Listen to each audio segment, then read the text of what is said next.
ceremony open.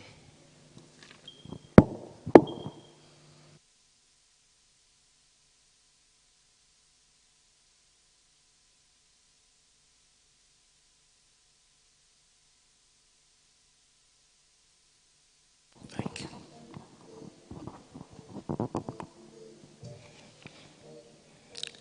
I hereby declare the induction ceremony open. Thank you very much.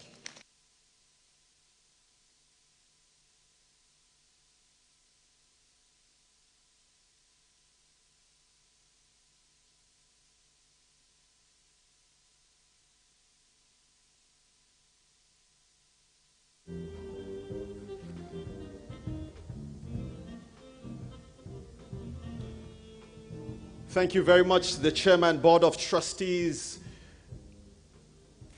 the members of the Board of Trustees as well, the President and Council of the Nigerian Academy of Medicine, Foundation Fellows of the Nigerian Academy of Medicine, inductees 2020/2021, as well as 2022 inductees, our invited guests, ladies and gentlemen of the press, good morning and welcome to the 2022 annual lecture and induction ceremony of the Nigerian Academy of Medicine. Please, if you're excited to be here, lend me your hands and put them together, please, and give this event a round of applause. Thank you, thank you, thank you. I seem to be overwhelmed by the great minds, such a galaxy of intellectuals that are in the hall this morning. I'd like to welcome to join on the high table our lecturer, who I have recognized earlier. Please give him a round of applause as he comes up here. Emeritus Professor Nimi Briggs, OON, as he comes up. Please clap for him until he gets up here. He's coming to take his seat. You're welcome, sir. You're welcome.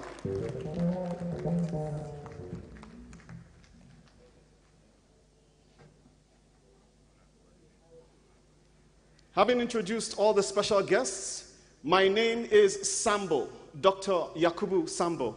I'm a doctor by day, MC by night, and I'm a superhero all day. Thank you. Please clap, I appreciate it. Thank you. When I'm on stage doing this, I love to be addressed as His Royal Highness. Please get it right the first time. HRH, Africa's finest MC and event virtuoso. And today, I have the singular privilege and honor of addressing my chiefs, my teachers, my colleagues. Welcome to the 2022. It's not alone.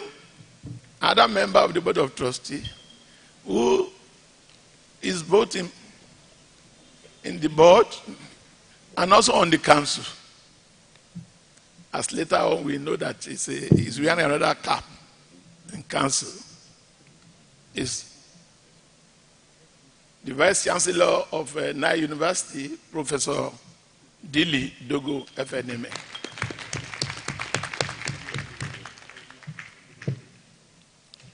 These are the members that are present here, so I will stop there. Today, we are going to inaugurate the council after the president has been sworn in. So next item today is the inauguration, the swearing in of the president after we have listened to the chairman, Board of Trustees, to welcome us to this auspicious occasion. May I call on Professor Tolu Dugbemi, ON, NNOM, FAS, FNMED, to come to the podium, please, and address us.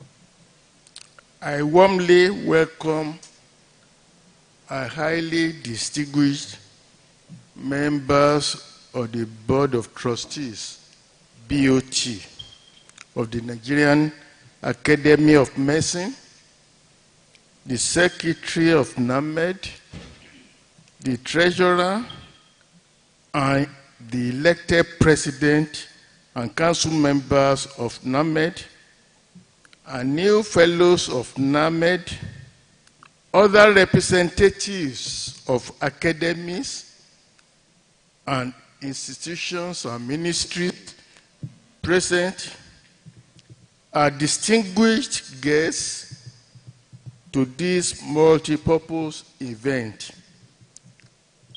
Today is a remarkable and historic day as the Council on NAMED is to be inaugurated for the first time, a new set of fellows to be inducted. The Nigerian Academy of Medicine in 2021 also introduced annual lecture series. The first lecture was on COVID-19, from health to health, by Professor Oyewale Tomori, Honorary F. NAMED, NNOM, former Vice Chancellor of the Dimas University. The second lecture was delivered at the same time on Shining Light Upon Light by Dr. Fatima Kiari, F. NAMED, FWACS, Director of Institute for Advanced Medical Research and Training, IMRAT, University of Abuja. It is to the glory of God that we are witnessing the third lecture of the Nigerian Academy of Medicine, which is to be delivered by another eminent fellow, Emeritus Professor Nimi Briggs, F. NAMED, FES, former Vice Chancellor of the University of Port Harcourt and Pro-Chancellors of Pro-Chancellors. We have been following due process, and our academy was duly registered with Corporate Affairs Commission of Nigeria effective 17th May 2019.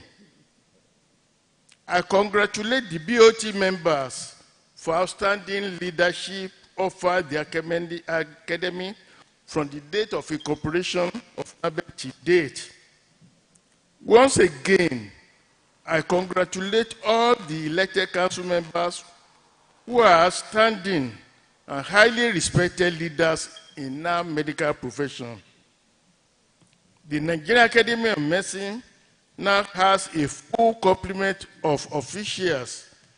President-elect Professor Sam Tukoronem Ohiagulam, F. NAMED, NNOM, and ex-official members, Professor Abba Waziri Hassan, Chairman, Medical and Dental Council of Nigeria, Professor Babatunde L. Salako, Director General, Nigeria Institute for Medical Research, Professor Akin Oshibogu, President, National Programming Medical College of Nigeria.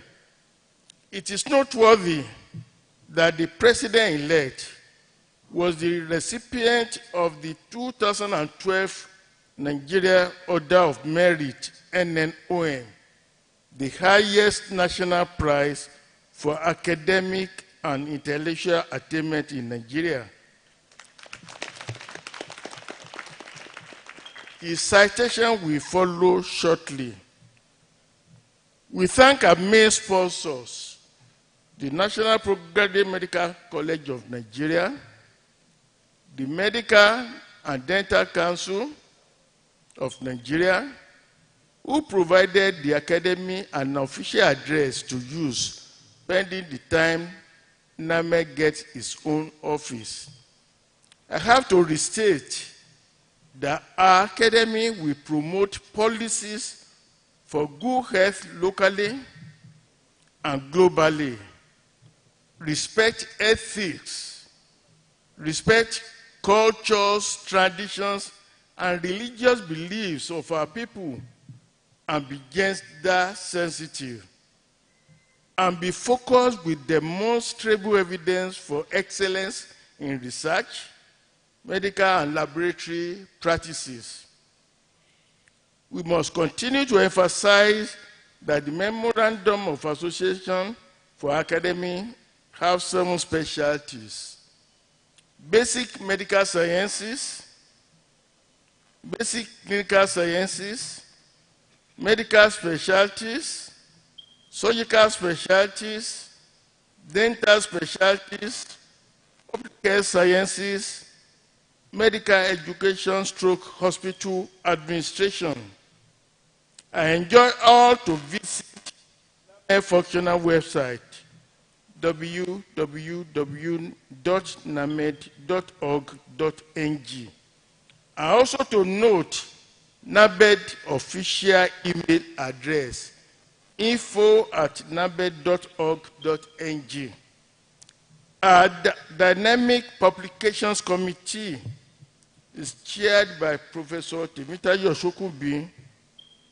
Under the Publications Committee, there is the editorial board of the Journal of Nigerian Academy of Medicine, JNAMED, which has Professor Stanley Anyanwu as the editor-in-chief, Professor Ejitope Ogunbodede and Professor Abdulmumini Rafindadi as deputy editors.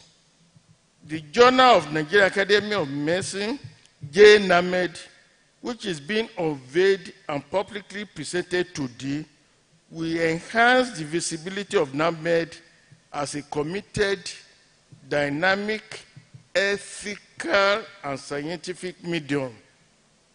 May the blessings of God continue to be on you. Once again, I thank BOT members, Professor Wole Atoyebi, Secretary, Professor Dilidogo, the Treasurer, for a remarkable teamwork that culminated in the safe delivery and early growth and development of Nigeria Academy. Each time I speak, I always include team, because if you don't have teamwork, whatever you are doing will ultimately lead to failure. And this is very important for developing countries, that we should learn to work together as a team. I thank the organizing committee immensely for a job well done. They had sleepless nights working till 2 a.m. most of the time. This organizing committee, chaired by an eminent fellow, Professor Isaac Adewale, former Minister of Health, and the organizing secretary, very dynamic lady, Dr. Fatima Kiari. I overheard her sitting with the secretary of NABED till 2 a.m. on how to get things going on with your efforts. I congratulate the new council and all the new fellows. I wish you divine guidance and successful tenure of office. God bless you all. God bless the Nigerian Academy of Medicine. God bless Nigeria. Thank you very much for listening.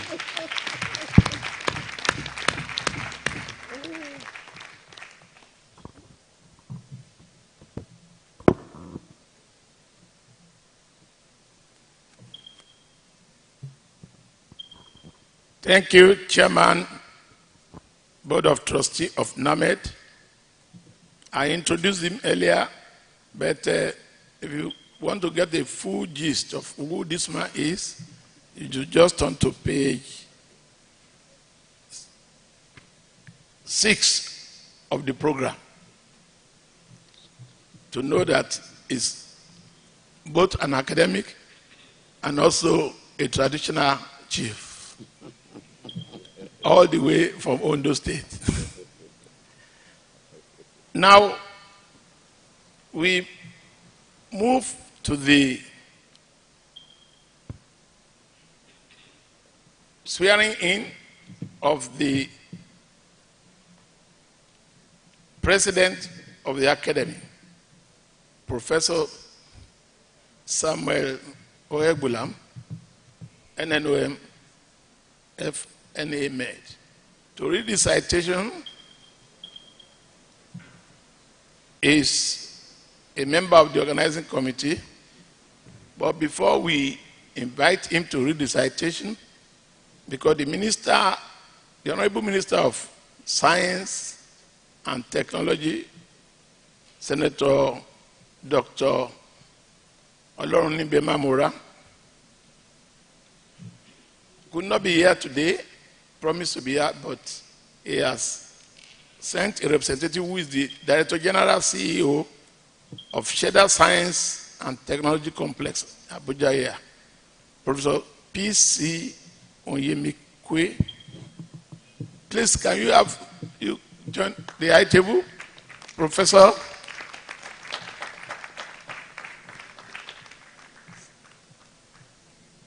You are welcome.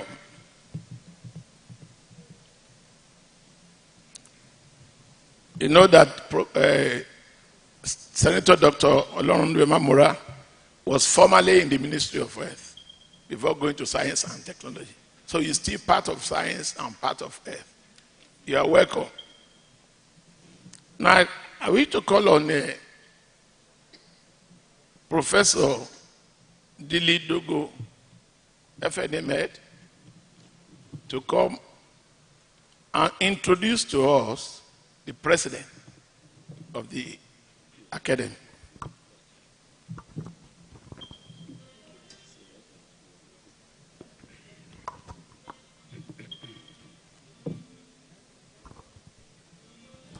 The Chairman, Board of Trustees, Nigerian Academy of Medicine, members of the Board of Trustees, members of the Governing Council, the guests of honor of this occasion, the guest speaker, inductees, fellows of the Academy, invited guests, ladies and gentlemen. Please, with the permission of the chairman, may I crave the indulgence of our dear president, Professor Oegbulam, NNOM, NAFMed, WFRCS, FWACS, FMCS, to please stand.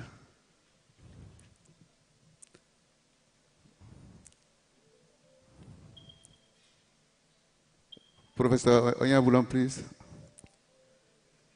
It is my singular honor and privilege that I was asked to read the citation on this amiable gentleman,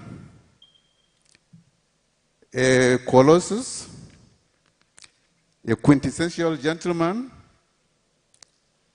a hypercerebral and highly celebrated personality, a mentor, a teacher, an entrepreneur, educator, and a community leader. Professor Oegbulam, born 81 years ago, he is a man who has worn so many caps. Summarizing his CV was certainly a Herculean task because it came in volumes. No wonder the secretary to NAMED decided that surgeons should be the one to abbreviate and summarize this CV. So whatever you are going to hear this morning is certainly just a tip of this rare personality. Professor Oegbulam is a recipient of the distinguished, most prestigious honor given out to Nigerians who have excelled in the areas of academic development, invention, and areas of rare breakthrough. It is the only award that comes with a gold medallion, the only award that's only presented by the president, and the only award that is backed by at least 10 million naira cash. Ladies and gentlemen, before you is a man of honor, before you is a man of integrity, before you is a very accomplished gentleman. He went to University of Cairo, where he graduated with 9 distinctions. From there, he went to the UK in trying to actualize his dreams of being a neurosurgeon.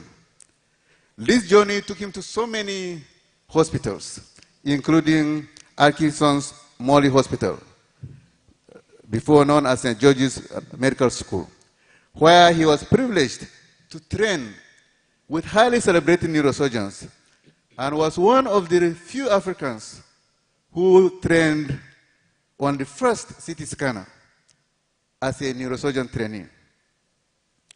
Because of love of country, Professor Oyebulam returned to Nigeria immediately after his training, after a celebrated accomplishment in 1984 to pioneer neurosurgical practice in the eastern region of Nigeria at the University of Nigeria, Nsukka, and University of Nigeria Teaching Hospital, where he served in very different capacities, ranging from head of department of neurosurgery, anatomy accident emergency unit, associate dean, and he rose to the rank of a deputy vice chancellor and head of UNEC, respectively. His academic contributions are so immense. He was a teacher par excellence, a neurosurgeon with a difference. And in the course of these accomplishments, he was opportune to serve as chairman, Nigeria Surgical Research Society, secretary, Faculty of Surgery, Faculty of Surgery of the West African College of Surgeons, treasurer, West African College of Surgeons. He was also the foundation president of the African Federation of Neurosurgical Sciences. He is now an honorary president of the Nigerian Academy of Neurosurgical Sciences, African Federation of Neurosurgical Sciences, and Continental Association of African Neurosurgeons.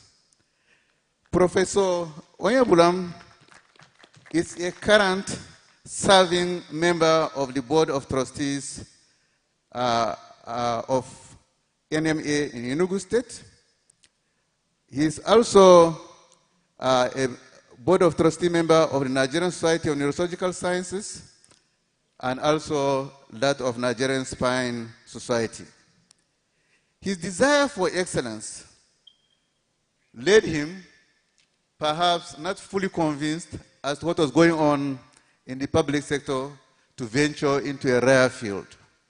And that took him to the establishment of Memphis Neurosurgical Hospital, one of the first and the best private neurosurgical center that is fully accredited to train residents in neurosurgery.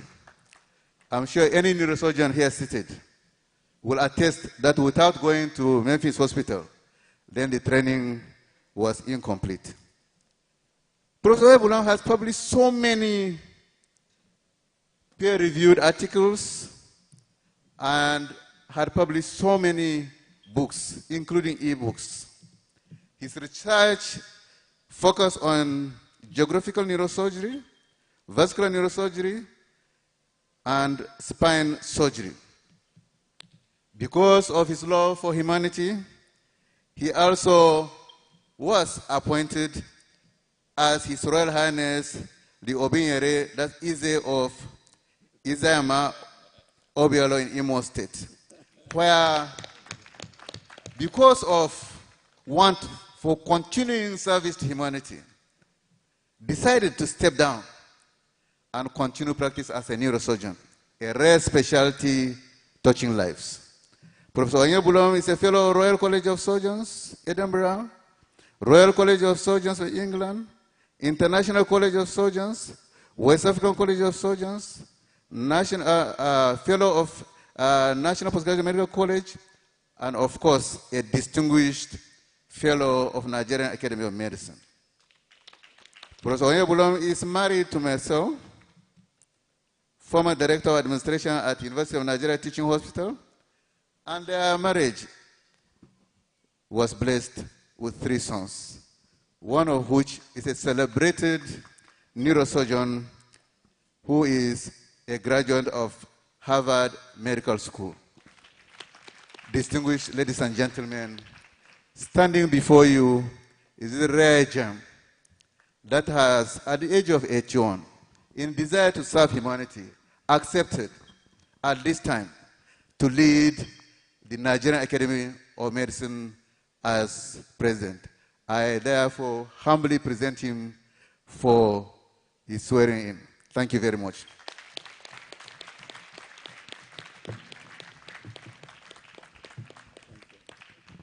Thank you very much, Professor Dili Dogo, member of the Board of Trustees.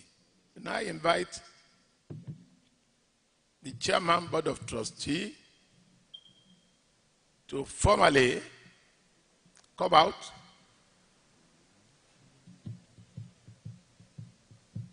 and present certificate of return because he was elected.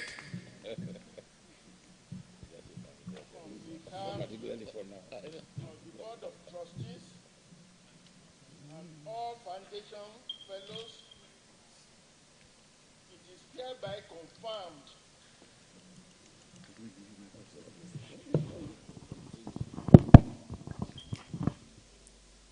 that Professor Samuel C.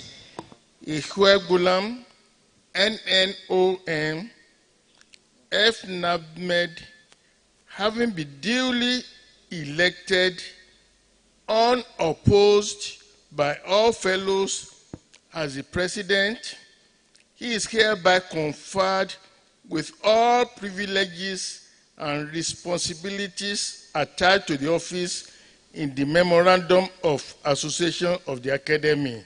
Signed, Tolu Odugbemi. Congratulations.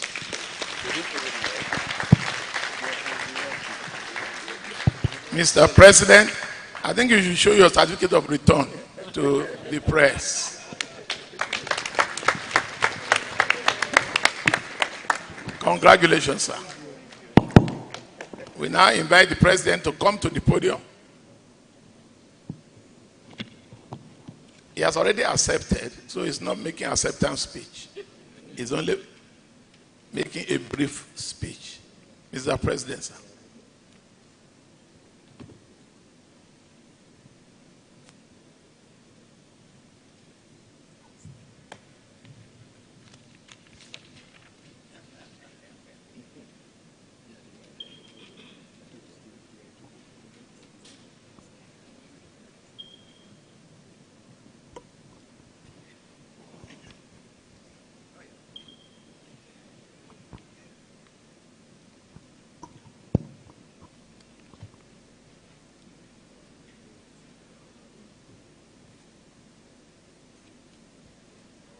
Chairman, BOT, and Chairman of this occasion,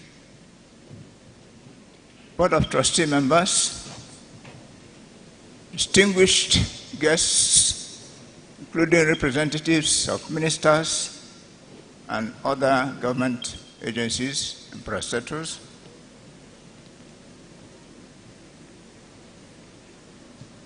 fellows of Nigerian Academy of Medicine, distinguished guests. This is a special day in my life. After some years, when I left office as Deputy Vice Chancellor, I thought that I was done with offices, but I didn't know it was just the beginning. And when recently it was suggested that I come for this office, I slept over it really reluctant, because the burden of a private health institution is so much that at my young age, I wondered how I could cope. But to God be the glory. I appear to have the strength and the energy to at least try. If along the way I cannot cope anymore, I was assured that I will pass on the mantle.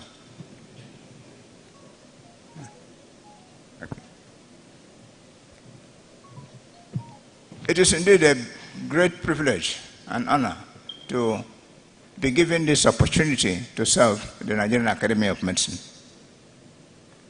It's a strange coincidence that the BOT's chairman, who is handing over to me, was also a traditional ruler or something in that area. So what a strange coincidence. And can I also amuse you by the fact that in 2016, the former president, Olusegun Obasanjo, set up a specialized committee of 12 people because he was so worried about the deteriorating state of the health sector. He set up a committee of 12 with people picked up from all over the country and gave us the mandate to think outside the box and come up with suggestions on how to improve the health sector. Can you believe that 3 of the members of that committee are here with us today? Nimi Briggs and Professor Adewale. And the committee worked hard and produced a report which was handed over to the President of the Federal Republic of Nigeria at Aso Rock. And we are praying that that recommendation would go a long way to addressing the issues of the health sector. I love the theme of this conference. I have this, those who know me very well, my fascination for advancing the health sector. Really, it's in my, I don't know, it's my blood, I would say. And every opportunity I have had to give a public lecture, I address this issue. From my university lecture to all the public lectures, award winners lecture, Nigerian Merit, every opportunity, West African College of Surgeons, National Postgraduate Medical College, convocation lecture, I always address national health insurance because I feel that is a problem. Problem we have in the health sector is funding. We don't have the funds. And to dramatize this, the federal government budget for 2022 is 195 billion naira. Convert that to dollars. It's about 30,000 US dollars. Whatever exchange rate, 30,000 million US dollars. Whichever exchange rate you use. Can you imagine that the Research Institute of Massachusetts General Hospital in the USA, which is Massachusetts is one of the 5 or 6 medical schools of Harvard University. The Research Institute alone had a budget of $1 billion US dollars. 1 billion. So you can imagine what the whole hospital would have as budget. So whereas our federal government is budgeting 30 million US dollars, one research institute is budgeting that amount of money. Do we need any calculations to tell us that we have a problem? Let me give you another example. In 2014, they published a list of 10 best African countries to invest in health. Nigeria was number 2 at that time. Number 2, next to South Africa. South Africa was 1, Nigeria was 2. A recent list in 2021, Nigeria fell out of that list completely. And Egypt ascended from number 6 to number 1. Main reason is these countries embrace health insurance. Go to North African countries, Morocco, Algeria, Egypt, and so on. It's a different story. I have one of my medical doctors recently returned from Morocco, where he went for 6 months fellowship in gamma knife surgery. And he was amazed what he saw. So we have a long way to go. And what do? We recognize this by introducing the health insurance, and it's not working so far. So I'm happy that Nigerian Academy has come on board, and we have the responsibility to make it work. I always say it's nice to blame politicians and everybody else, but who are the heads of department in medical schools, the deans, the provosts, who are the commissioners for health, ministers for health? Don't we have doctors in the House of Assembly, National Assembly, and Senate, governors? So we have the people to put pressure and achieve results in driving the health insurance. Not standing at less than 10% after almost 50 years of the concept of health insurance. So, distinguished colleagues of Nigerian National Academy, we need to sit up. We need to recognize the need to work hard. I'm happy that the lecturer today is going to address some of these issues and make recommendations. But we are all leaders in the field of medicine, and we must accept the concept of leadership. What is our objective? And Ahmed has defined the objectives clearly. What is the policy we have to come up with to achieve those objectives? What are the principles we must apply? And we must be pragmatic in addressing those principles. I was complaining that we have proliferation of medical schools and universities. Where is the manpower, the specialized manpower to run them? It's not just building institutions. And we hop around from one medical school to another, from one university to another, one person overstretched, covering several institutions spread over the country, all over the country. It's not possible to achieve a good standard. Let's be frank. So let NAMED key into this to see how we can sanitize the system and expand according to resources available to us. I thank you all for honoring this occasion, and we're happy to be here. I need your cooperation to move forward. Thank you very much.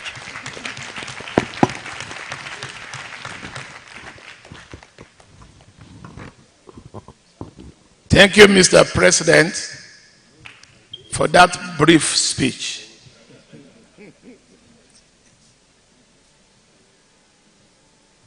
Now, with the president, he is leading a council, and a good number of his council members are here, and want to recognize them, members of council who will now swing into action now. We have Professor Stanley Namdi Ayang FNMF. He's also the editor of the journal that we are going to launch later. So, Professor Ayang, let's recognize you.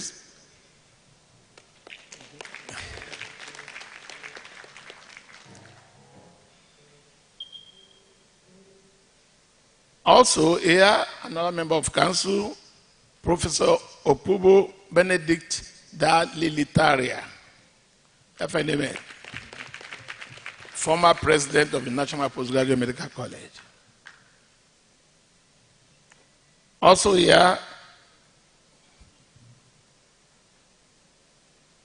Professor Clement Ezechukwu,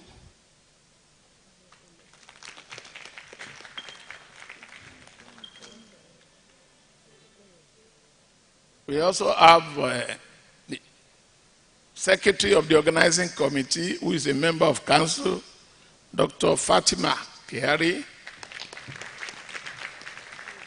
I can't see her okay because she's wearing a dress like the ushers too. Member of council and secretary organizing committee.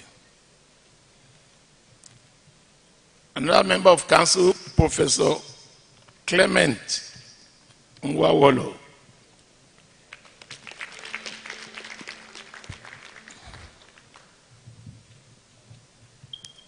Another one in alphabetical order as I'm going. Professor Joseph Olufemi Ogunbiyi. Professor Ogunbiyi. We are talking about Professor Ogunbiyi male, not female.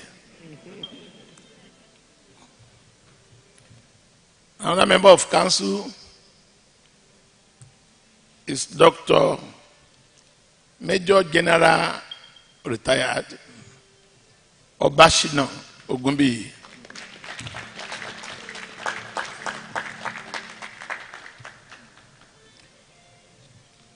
Also, we have with us Professor Eyitope Ogunbodede, FNMed, former Vice Chancellor of Obafemi Awolowo University, Ile-Ife.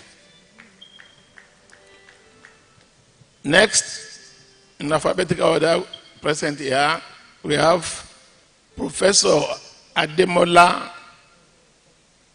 Abayomi Olaitan, FNMed.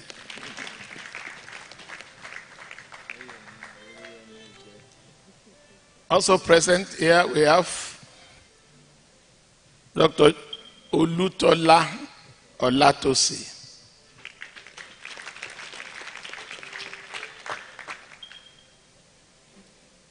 Next, we have a member of council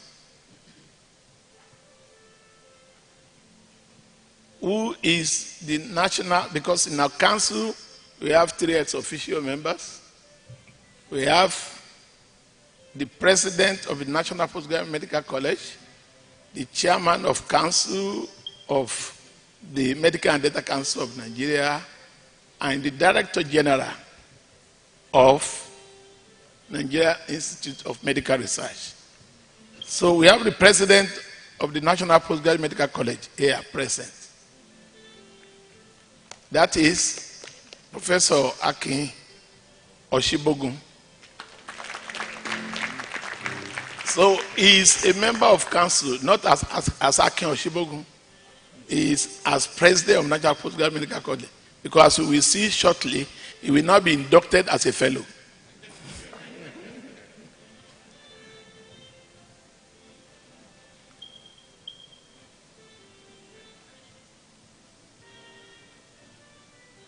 Well, I don't think I've mentioned my name, but the chairman mentioned my name because I'm secretary to council, secretary to board of trustees, in fact, secretary to the academy. And my name is Oluwole Ayola Atoyebi.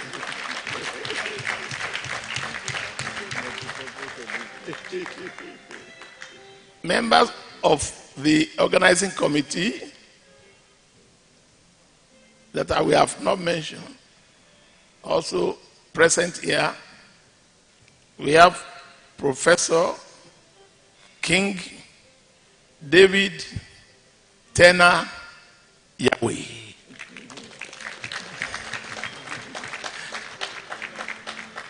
We call him KDT for short.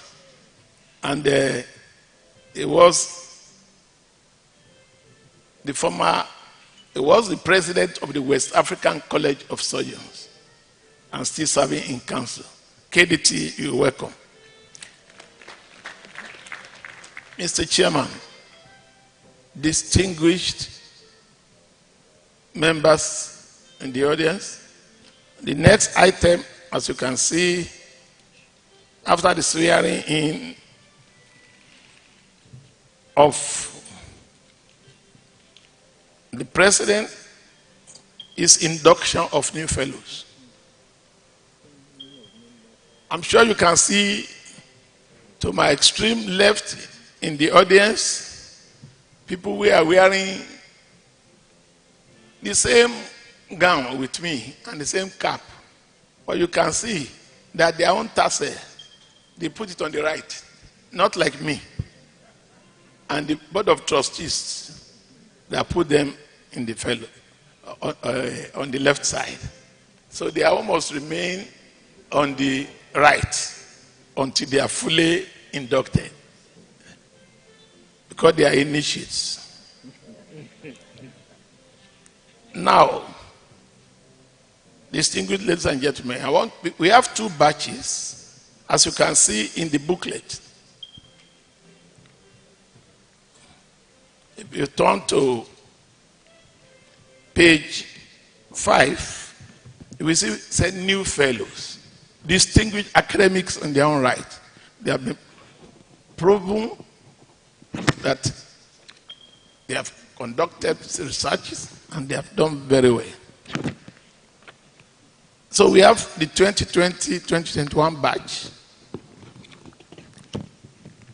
and the 2022 batch sitting behind them.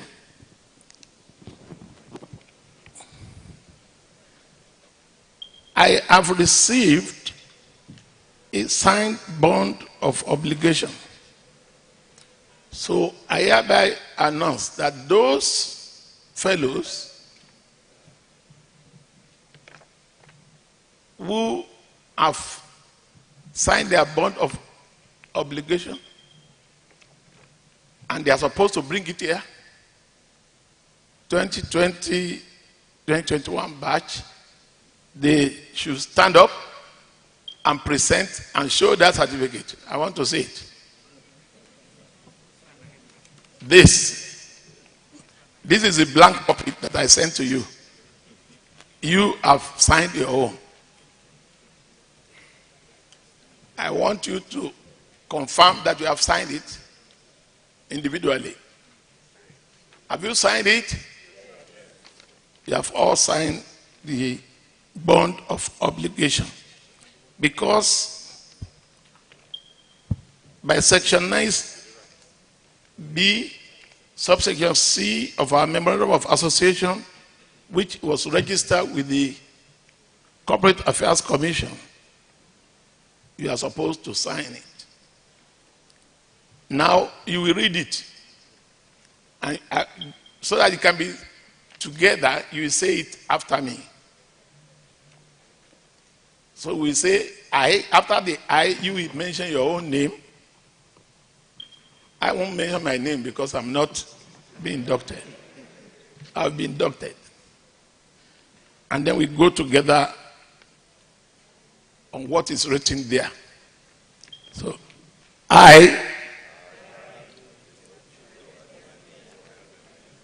the undersigned, do hereby engage that I will endeavor to promote the interest and welfare of the Nigerian Academy of Medicine, observe its rules and regulations, so long as I continue as a fellow thereof, and conduct myself in the best professional traditions as expected of the fellow of the academy. Good. So the chairman, I hereby ask the chairman of BOT to confirm the fellowship on them. I hope the chairman has microphone there.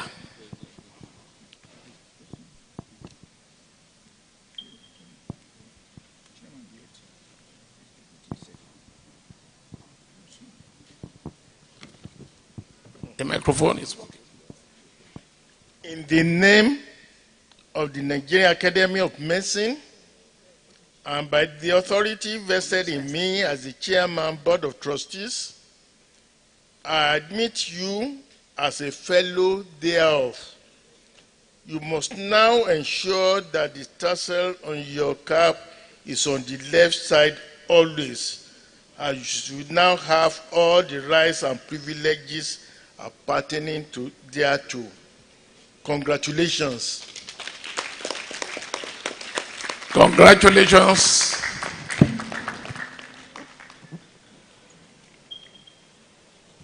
Please sit down.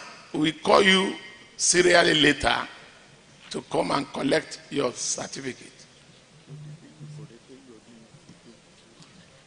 The 2022 batch,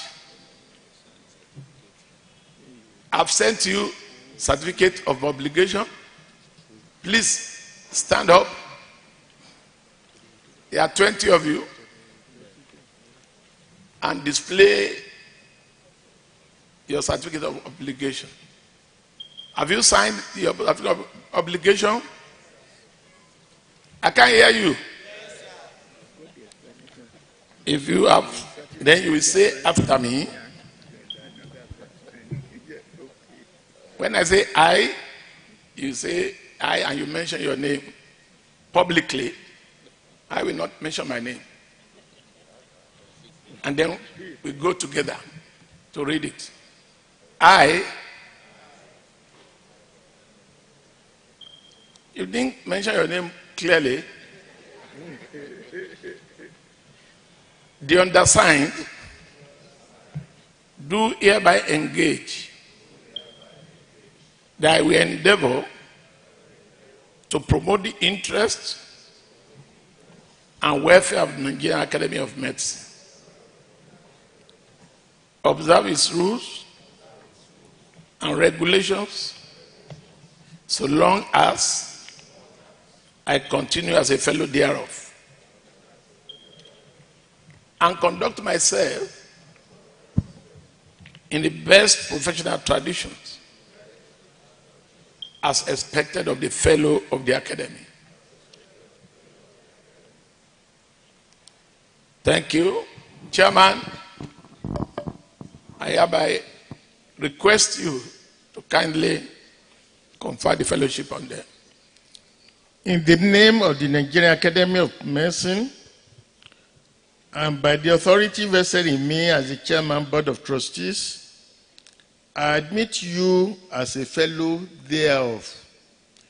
You must now ensure that your tassel on your cap is on the left side always, as you now have all the rights and privileges appertaining thereto. Congratulations. Congratulations. Applause. Now, you have been confirmed with the fellowship, but you still have to collect your certificate. So one by one, the ushers should come to help us. We start with the seniors, the 20-20-21 set in alphabetical order. Mr. President, you will be the one to present them with the certificate. The chairman of Board of Trustees has done his bit. So, President, sir.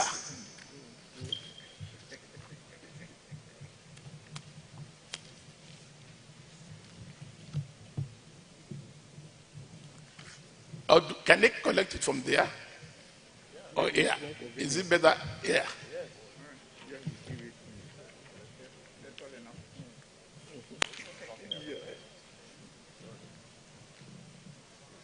Okay. Abdul Karim Fatima, Professor.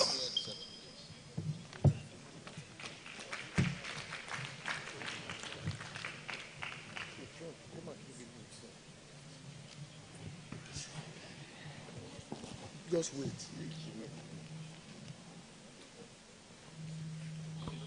Ademuyiwa Adesoji.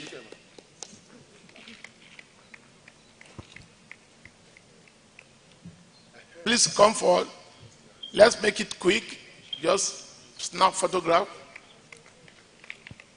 Ademuyiwa Adesoji. Adeneye Adejuwon.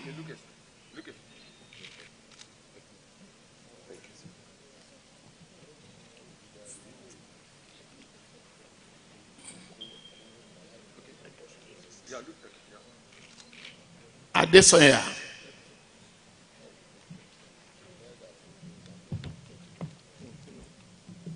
Adeyemo Wasiu.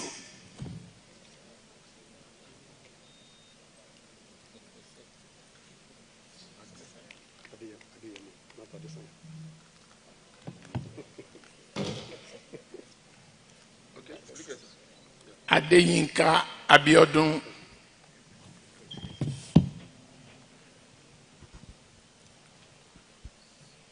Adema Joseph.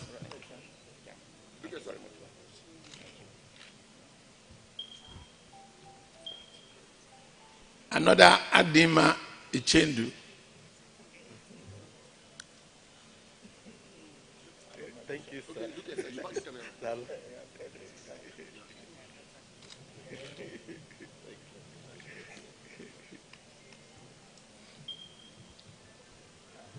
Aliyu Abubakar.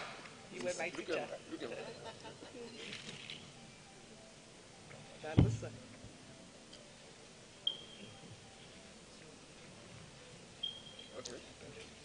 Arogundade Fatiu.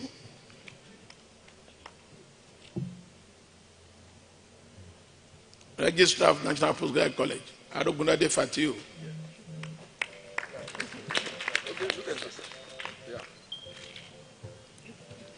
Awodu Omolade.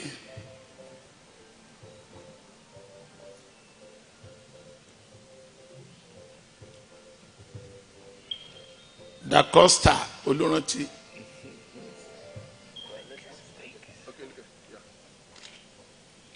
Congratulations.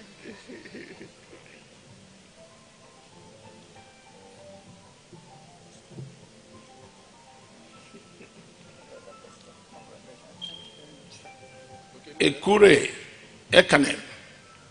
My dean, congratulations. She's the current dean of Dental in the College of Fabanwo Adetukubo. The Chief Medical Director of Lagos State University Teaching Hospital. Lasut.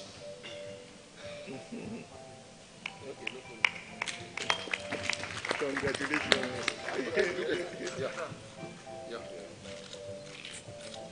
Friday Yibi Idowu.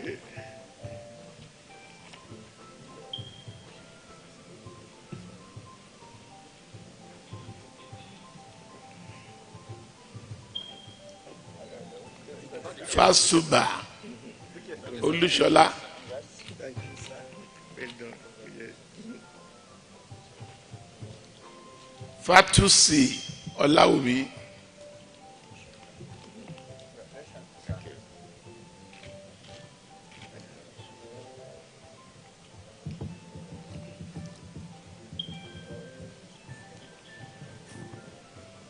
Fatusi Olusegun next. Another Fatusi, Vice Chancellor.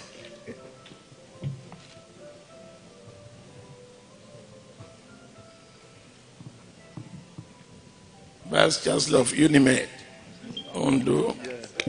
Congrats. Great job. Ibinaye Philip.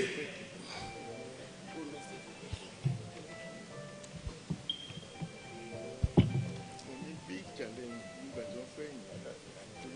Ikefuna Anthony.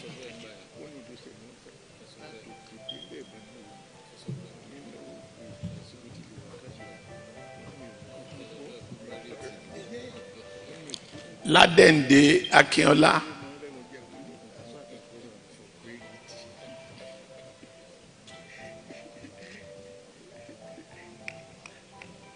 The Treasurer of the National College.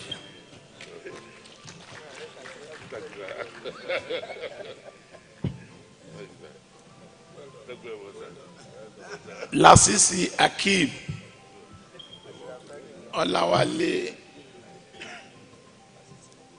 the Vice Chancellor of the University of Health Sciences, Ilorin. Okay. That's my town. VC of my town university, Federal University. Nodu Obiageli.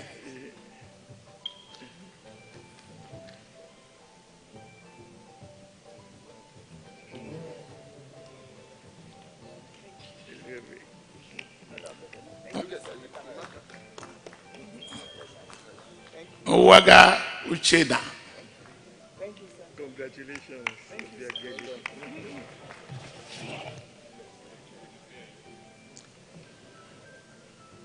Ngwo for Alexander.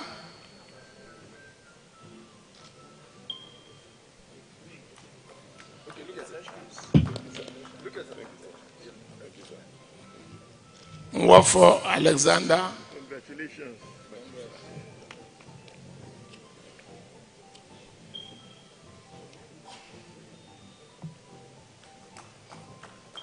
President, American College of Surgeons, Nigerian chapter. Congratulations. Nwosu Sebastian, SNN.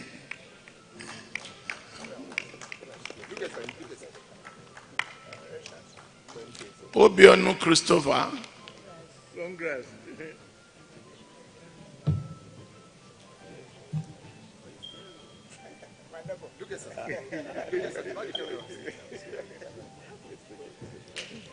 Odebode Timothy.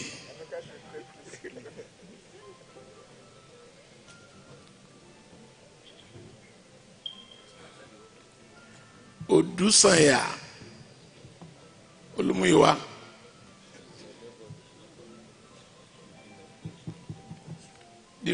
The neurosurgeon, you don't want to come and collect from your neurosurgeon father.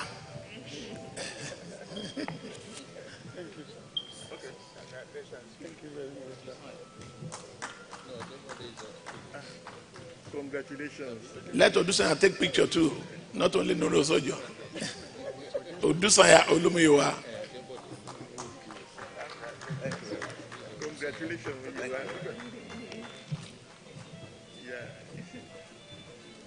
Ophelie Antoinette. Ophelie Antoinette.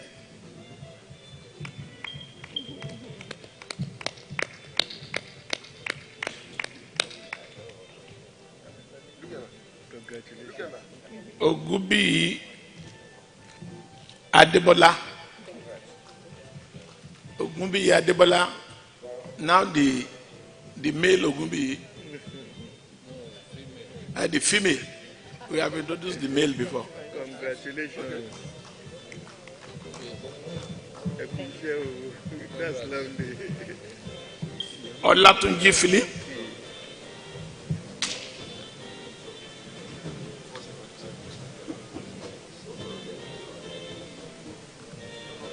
Onwasigwe.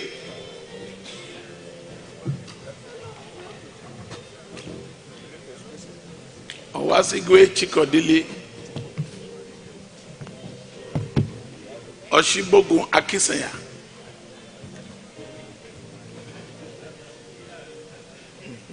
You can see that Professor Akin Oshibogun has 2 seats. A seat in council and a seat among the inductees. Professor Akin Oshibogun is the president of the National Postgraduate Medical College of Nigeria. Congratulations, Ake. Thank you. Oshidubi Abraham. Abraham A. Oshinobi AAA.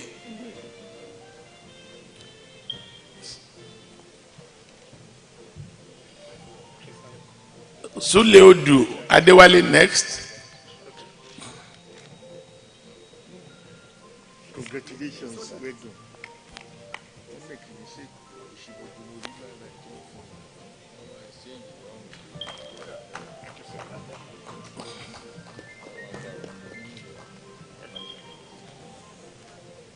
Thank you very much. That's for the 2020-2021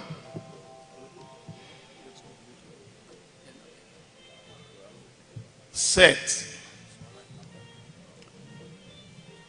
Before we call the 2022 batch, I think it's necessary to recognize some foundation fellows that are here present.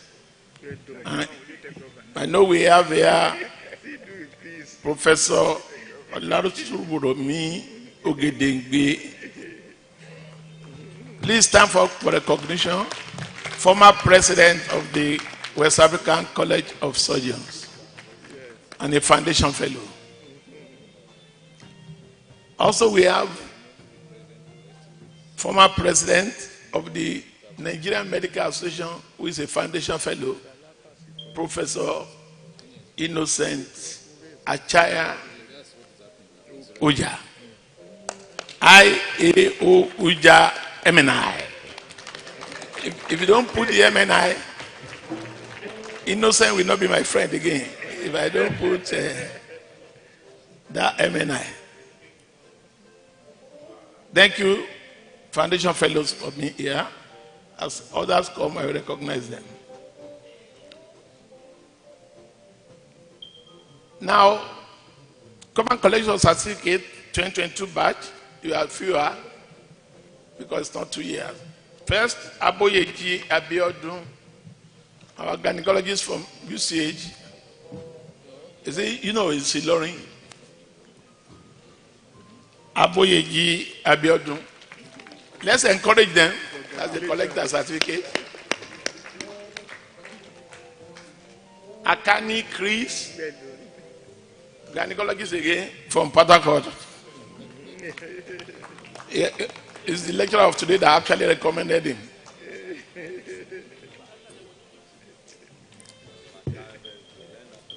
Bello Cornelius SS. Bishop, retired bishop. And Lord Bishop. Both microbiologist and bishop. Professor Bello, CSS.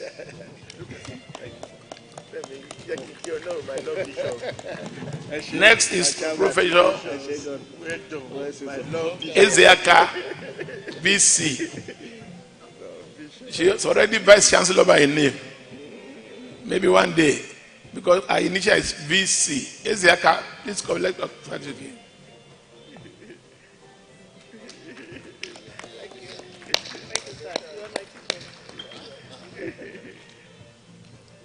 Next is Father Ray Joseph.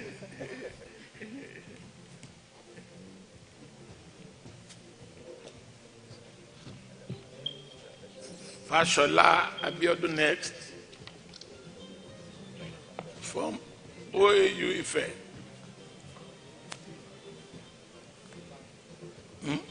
It's from Ibadan. Okay.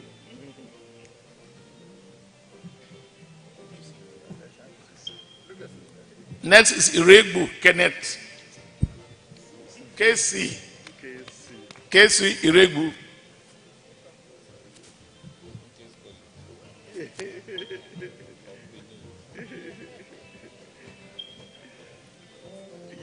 Next is JJ Ajibola. Congratulations. I'm happy and proud of you. Right now. Yeah.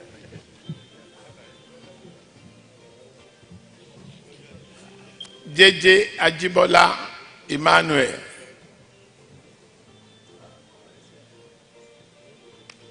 My doctor. Yes. Remove your mask for picture. He arrived from India this morning. So he also thanked me for bringing his academic gown from Lagos.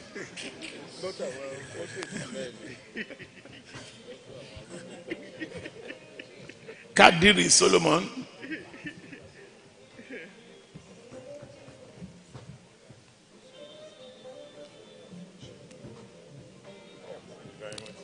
Common Lafe Edward. Another neurosurgeon. We have many neurosurgeons today. Common Lafe Edward.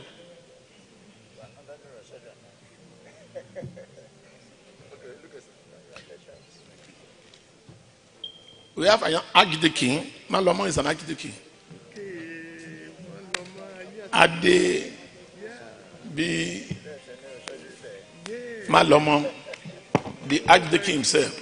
He has been venerable for long. We don't know when he will become bishop.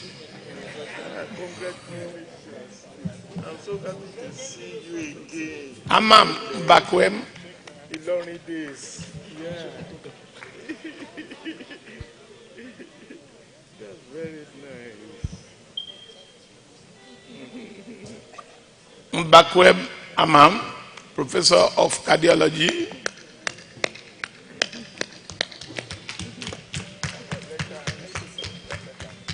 Nkiruka Odunukwe, Congratulations. National Institute of Medical Research. Nkiruka Odunukwe. Next is Obei Hilda Okoji, Congratulations. Yeah. Mama of Public Health.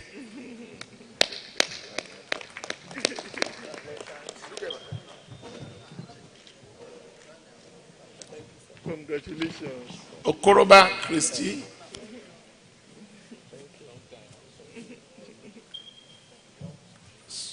Sanu Oluwatosin. Temiye Edamisan Olusoji. Professor of Pediatrics from all the way from Lagos. Lagos. Lagos is all the way, even though you can come in the morning and go in the evening. Hello, Temiye. And finally, Utomi Ifeoma Linda.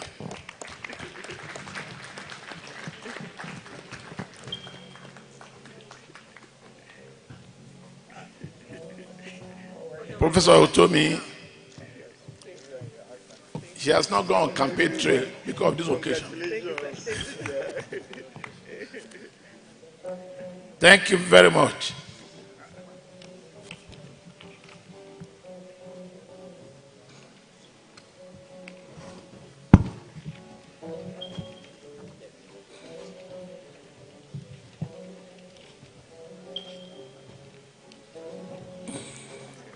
We now take short Goodwill messages before we take our lecture. Just from two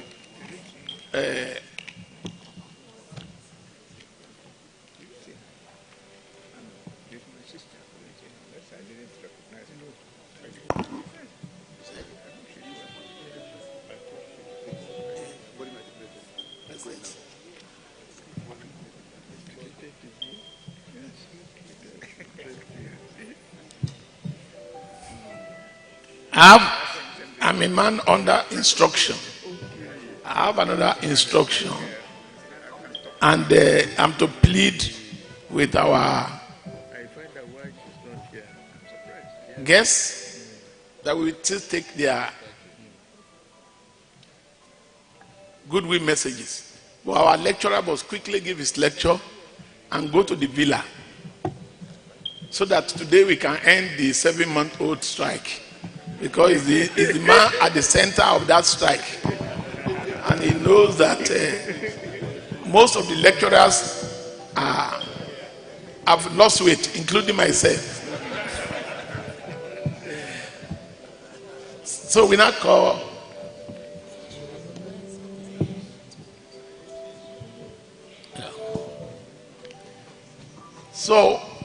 we now ask Professor Amy Briggs to stand while a short citation is read by Dr. Fatima Kiari. Dr. Kiari, we would like you here while Professor Briggs, the Pro-Chancellor of Pro-Chancellors, the man who will resolve this strike after his visit to the villa today. Please, brief introduction. Dr. Fatima Kiari.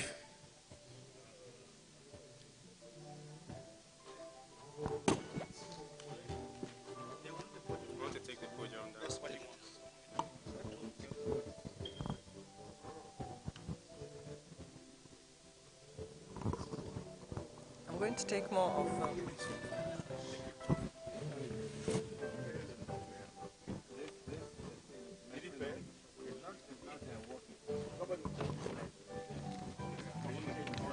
Good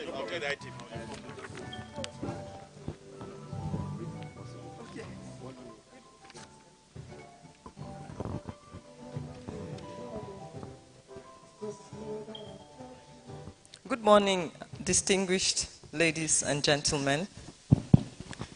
Please permit me, sir, Mr. Chairman, to stand on existing protocol.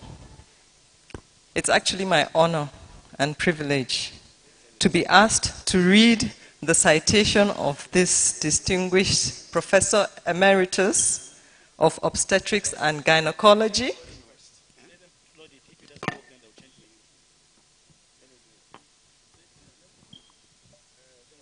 at the University of Port Harcourt.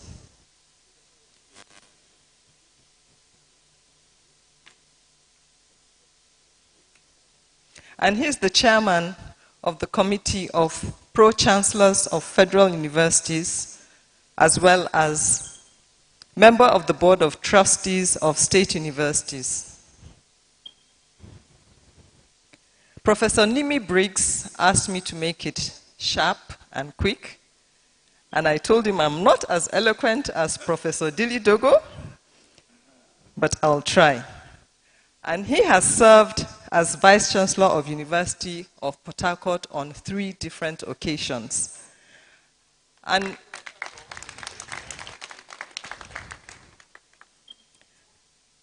when he was Vice Chancellor at the time, he was actually voted as being the best Vice Chancellor of that time. And not only that, the council was the best council in the Nigerian university system.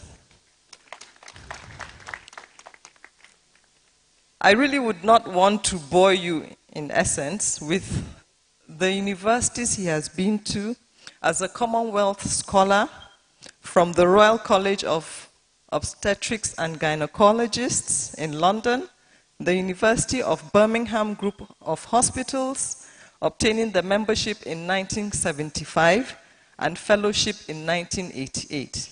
He tells me he comes from a humble beginning. But he went to the University of Lagos about 50 years ago, and he graduated with distinction in obstetrics and gynecology as the best student in the subject and also in pediatrics, winning prizes in both subjects, both cash prizes and gold medal. He tells me he's from humble beginnings. But when I went to Abonema some years ago, I asked him about the ship, the drawing of the ship in a place called the Briggs Hall. That ship had 7 people painted in it, one of whom is his great-grandfather, the only person that was wearing shoes on that ship.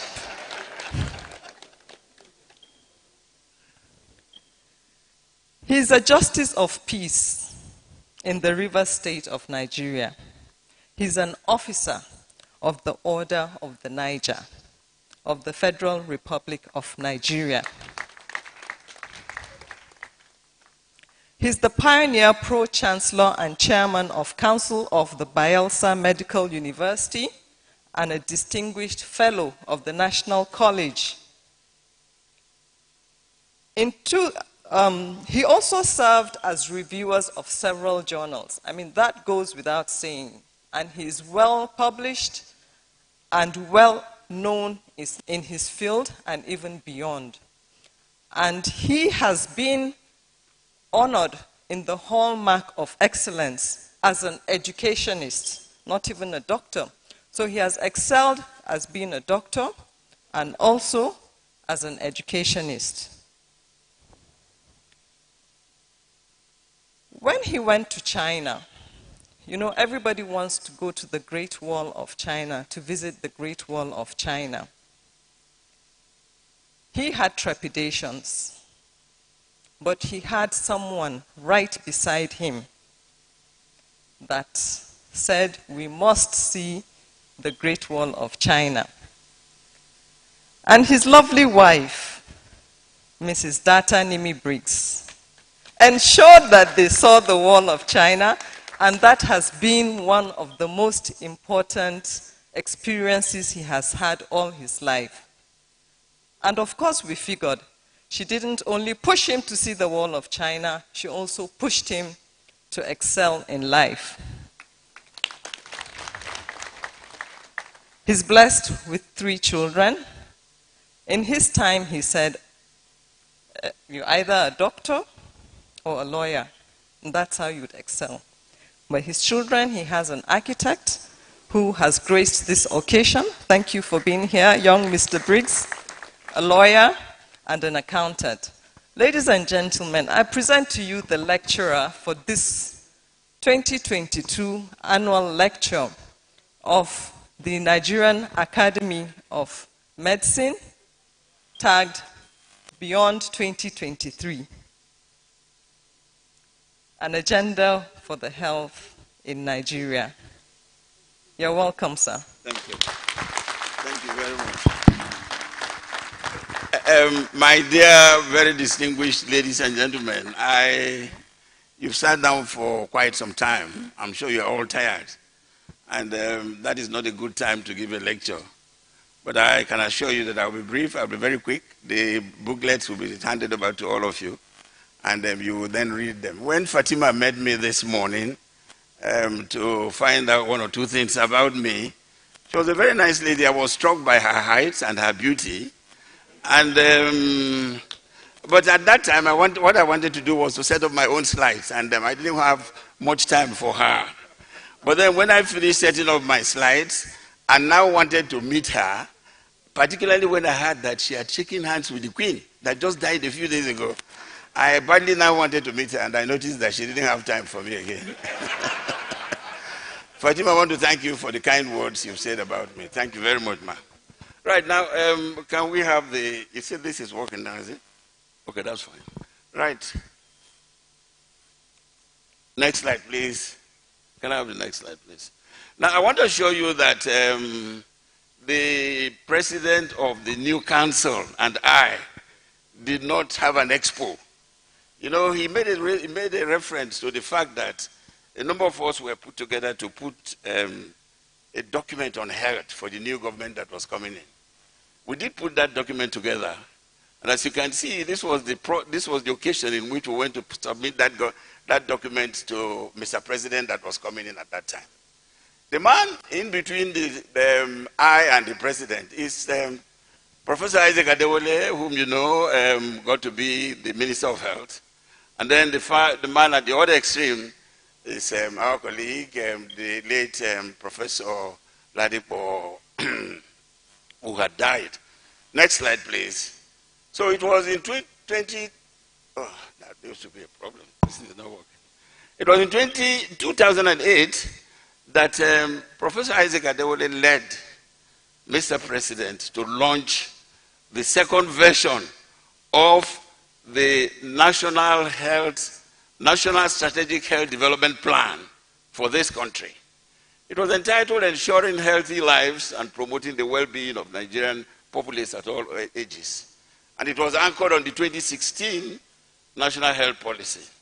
It was to build on the first version of that document, and it was to look after a number of issues that are all enumerated there.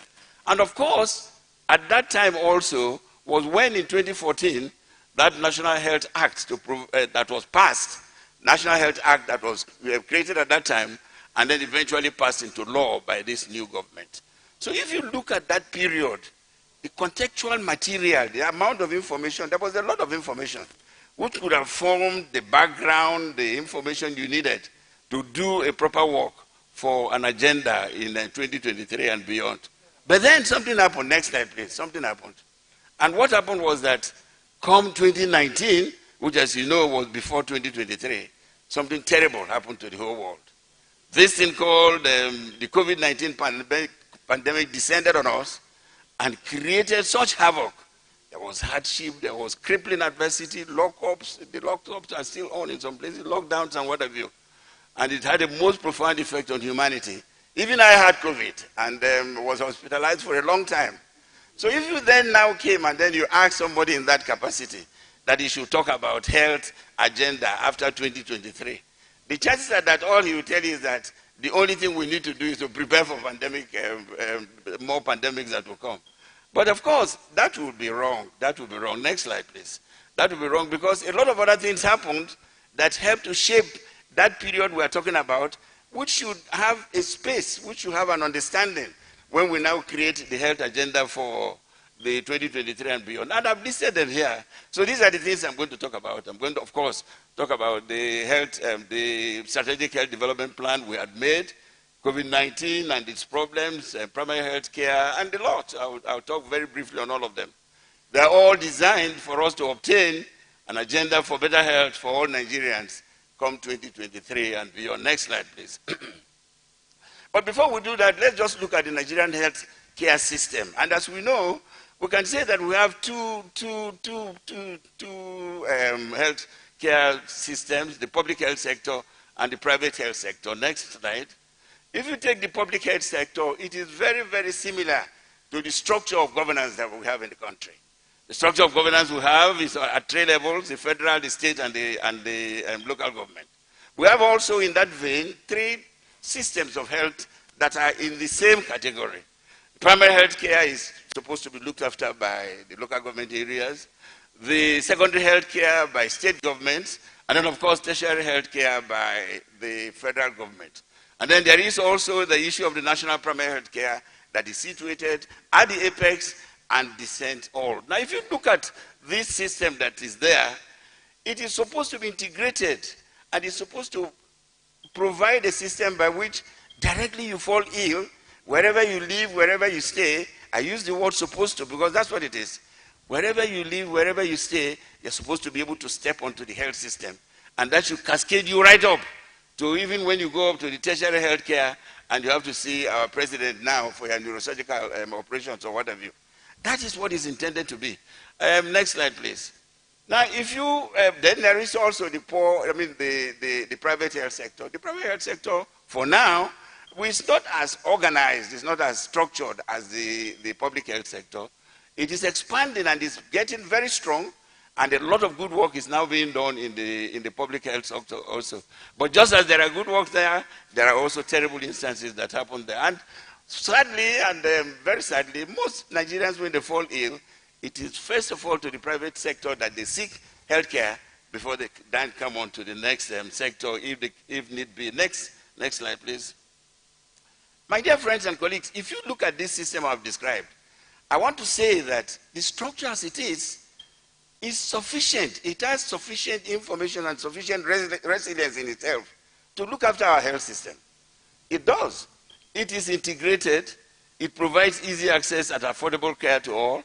It has basic essential health care, everything you need, and the proper referral system is supposed to be there.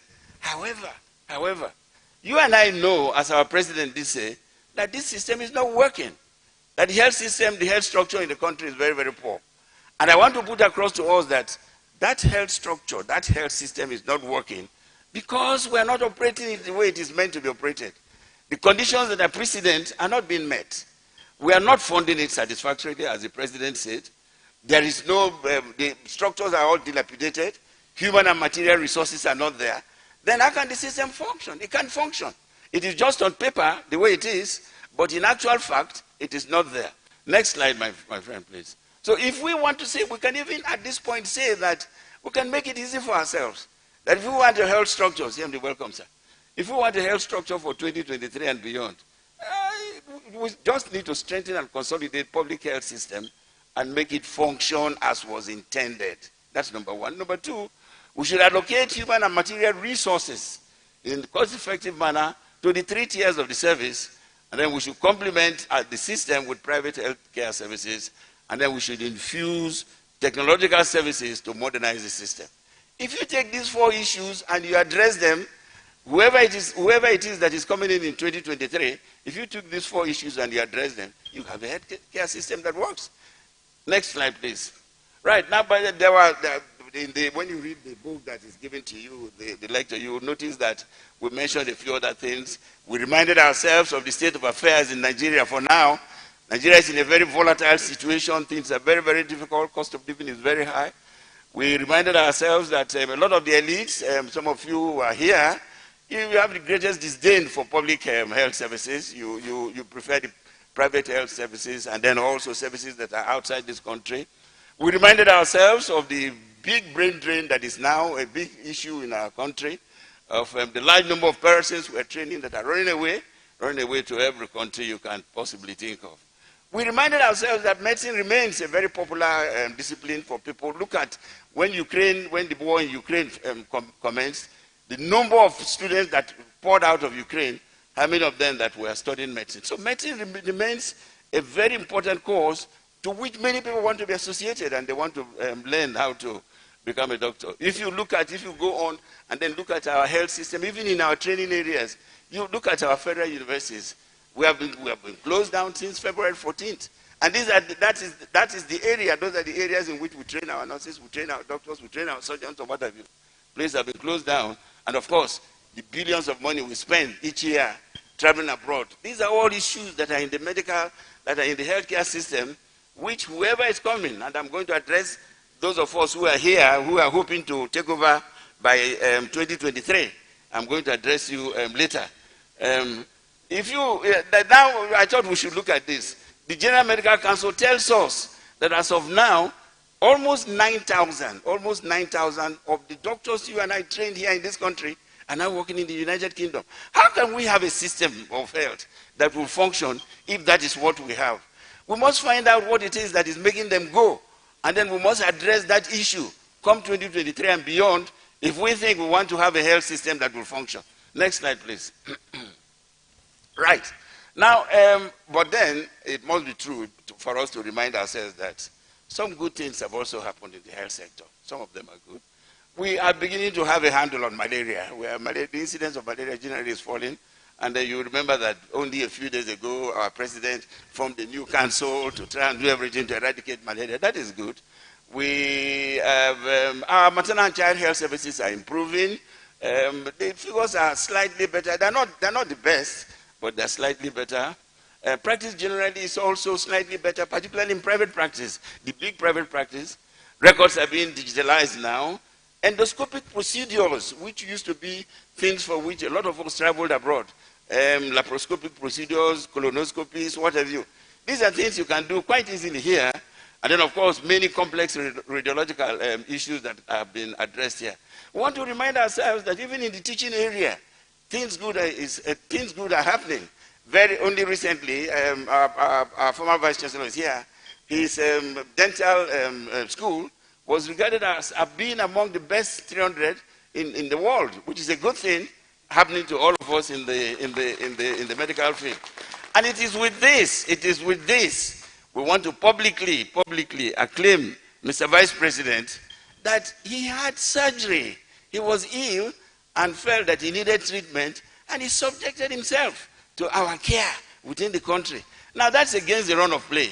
Many people in his state, more so when he wouldn't be the one to pay for it, to be your tax money or my tax money that will pay for it. He subjected himself to whatever it is. And had anesthesia in our country here, and we want to take this opportunity. Mr. Vice President, if you are listening, you have my bravo, and may God continue to bless you. Next slide, please.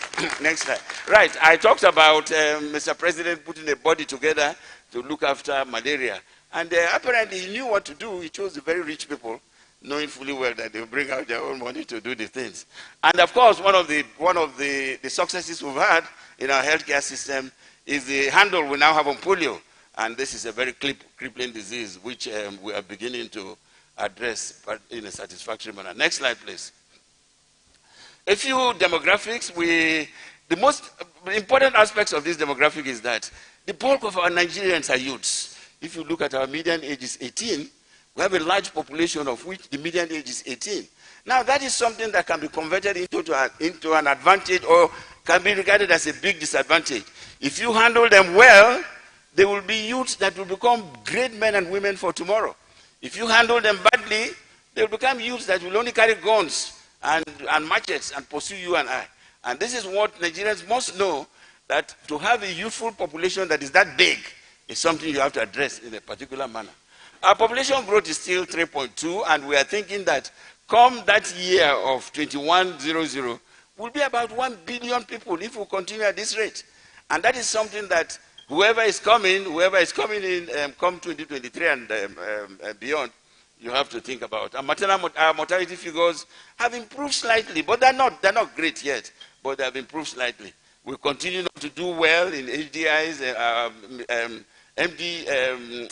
our Millennium Development Goals, and also our Sustainable Development Goals. These are areas you will have to address. Next slide, please. Now let's look at COVID-19 very quickly. Now next slide, next slide. And the COVID-19 taught us one thing. It taught everybody that health is a fundamental requirement that is similar to no other thing. When you are ill, there is absolutely nothing you can do. And I have been ill I've been seriously ill a number of times, and I knew that when you are ill, there's nothing you can do. So health became that. It was COVID-19 that taught us that is the status of health.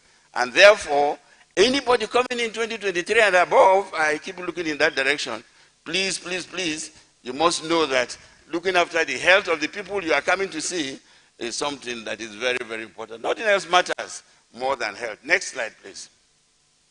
This is a COVID-19 fact sheet for us to look at COVID-19 as far as the globe is concerned. We know that this is a disease that started late 2019. It started in China somewhere, and that it spread very quickly around the world. As of now, about 6 million people have died from it, and the number of people have recovered. The Lancet recently published a series of mistakes that were made in the process of handling this COVID-19. The idea is that we should utilize this opportunity to learn and prepare ourselves for subsequent pandemics that may come. That's the point we're making. And of course, when the vaccines arrived, and it is believed that the vaccines alone may have saved more than 14 million lives when the vaccines arrived as of December 2020. Next slide, please. Now, the fact sheet as far as Nigeria is concerned, two things are important here. We got our index case in April 2020, and that for the first time, the Nigerian government rose up and did very well. This was an occasion in which the Nigerian government, Mr. President, and all his they did very well, and they stabilized the country. They set up all those things. The teaching hospitals were empowered, the general hospitals were empowered, the research units were empowered. Excellent work was done. So that not only because of our own immunity or whatever, the disease didn't have, although even people like us still had the disease, but then the disease didn't have that terrible thing. A few of my colleagues and friends died, but many more would have died, but for the fact that the things government did them well. And on this occasion, one takes the opportunity to sound a congratulatory note to government on the way it acted on this issue. As you will know, one of the problems we had was that we didn't have facilities for vaccines. Our vaccines arrived late, and that was a big problem. Next slide, please.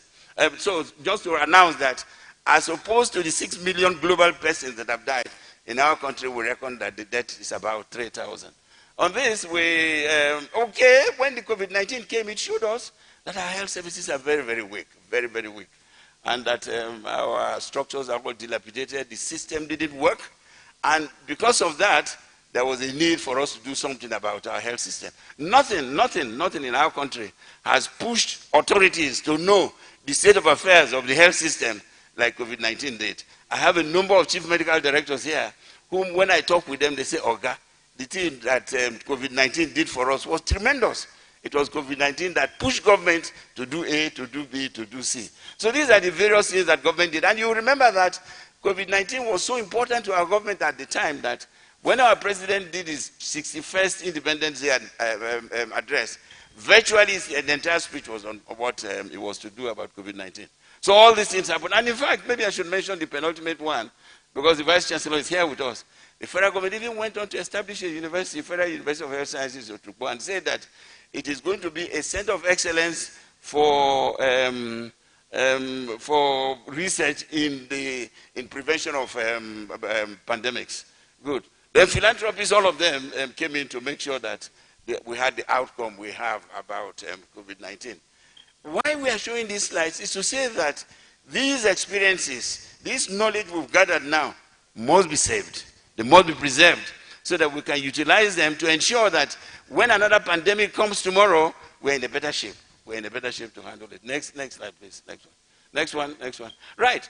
COVID-19 was very disruptive. It was very, very disruptive. It set us back in a lot of ways. But then, it also afforded some opportunities.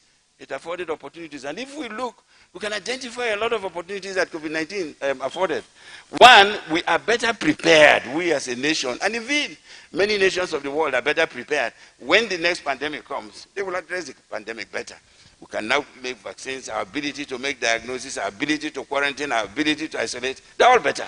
We can handle it better. So we're better prepared as far as pandemics are concerned. We have created a new digital world now. What I'm doing now, I'm sure people in Australia, in wherever, they're watching it. Before COVID-19, we didn't have that knowledge, we didn't have that power. It was COVID-19 that crowded into our homes, and we now struggled and said, we can't remain like this. We have to do something. And we now discovered a new virtual world, which is now operating and running the world as it were. And of course, as I said earlier, we have better quality services due to COVID-19. So COVID-19 has been bad. It killed a lot of us. It nearly killed me. But we are all happy that we also learned this from it. Next slide, please. Right, now pandemic preparedness, I've already talked about this. We've been able to do a lot of these things now. We can now detect better molecular diagnostic facilities, treatment centers. You can go on. And then look at the last one. We are now also able to carry out local manufacture of several goods. We are concluding that section by saying that the support that made this possible must continue in the 2023 era and beyond if we want to have a health service that will function. Next one, please. Next slide. Right, these are some of the things we've done. The National Universities Commission, as you know, kept a record of all what universities were doing. Some universities were able to carry out some local manufacture. This is AE Funai manufacturing sanitizer or what have you. And then the University of Ibadan went ahead and gave us a detailed account of what was happening, both locally in Nigeria and then abroad. The university, the Abuad University is now working on Verucidin. Verucidin is something that boosts our immunity. So all these are things that COVID-19, as bad as it was able to bring to us. Next slide, please. This is at the continental level. We are now making better arrangement, even with other African countries, about vaccine production. Next slide, please. Right, now, even at the global level, things are happening. If you look at the series of conferences that have been held, they are all directed, most of them are directed to how do we make sure that what COVID-19 did to us will not happen again if and when another pandemic comes. We have held the Building Back Better conference, where funds are now available for those who wish to access them. World Bank is making those funds available. The 75th World Health Assembly on amelioration of disruption of the timetable for global immunization agenda was also held. These are all things. The outcome of these should be incorporated into the 2023 agenda and beyond. Next slide, please. Right, now let's look at primary health care. Primary health care, next slide. Primary health care, as you know, was elucidated. It was accepted in a town called Alma-Ata, which is now called Apple Town in Kazakhstan. And it is a primary care that is able to access and give care to people where they live, where they work, and where they play, in their own home surroundings. Now, that is the basic care. And that basic care is the care that can look after health, the health of all citizens of a place. Now, primary health care, there was aspect of our basic health care that was on, but when our former minister, and we have a long list of former ministers of health that are here, but when one of them, Olukoya Ransom-Kuti, when he came in, he gave primary health care a big boost, and pursued the tenets of primary health care with tremendous vigor, and was able to establish primary health care in a manner that was extremely good. And primary health care did a lot of work, and it progressed. But, you know, when he was no longer there, I think Army came, all sorts of things, and the whole thing collapsed. Now, if you look at where we are with our primary health care now, if you look at that thing in red, they say currently only about 20% of our 30,000 primary health care centers across the country are functional. Now, if your primary health care is not functioning in whatever shape or form, you cannot have a health system that functions. And that's what our president was telling us. I'm going to go on later to talk about the issue of the insurance he's talking about, because even this has to be accessed with funds. And if you don't provide those ones, then of course you don't have the problem. So those of us who are hoping to take over by 2023, these are the issues you have to address. If you don't address these issues, you have tremendous problems. And I want to make the point clear right from now that 2023 will be different. It will not be business as usual again. Nigerians have had enough nonsense, and they ain't going to continue to take that nonsense anymore. Governments must be seen to function, and function properly. Governments must look after the health of its people, must look after the schools of its people, and you cannot continue to say you want power, and you don't do nothing with the power. No, you must do something. So those of you who want to take over, you should be aware of this. Yes. Now, next slide, please. Next slide, please. Right now, look at now, that place now. That's a primary health care center, and it says it's open 24 hours every day. I mean, yeah. But this is it. This is it. Some centers are doing well. If you take the bottom right, that's a primary health care center that is doing well. And then look at the one on the top right. It says it's a modern rare clinic for modern. If that is modern, I wonder what ancient will be like. Right now, visitors from primary health care centers. This is me at the primary health care center in Sampo. I'm not sure any of you here know about Sampo. Sampo is the hometown of the governor of Bayelsa State. Deodiri, I don't know if he's on the air. Your Excellency, if you're on the air, I greet you. I visited your hometown, and I took a photograph of me at the primary health care which you established in your village. Oh, no, in your hometown, not village. Right, next slide, please. Right, now let's talk about universal health coverage and health financing. And this brings me down to what our president did say. Next slide, please. Universal health coverage means that we have to find ways and means by which, you see, when illness strikes, it doesn't give warning.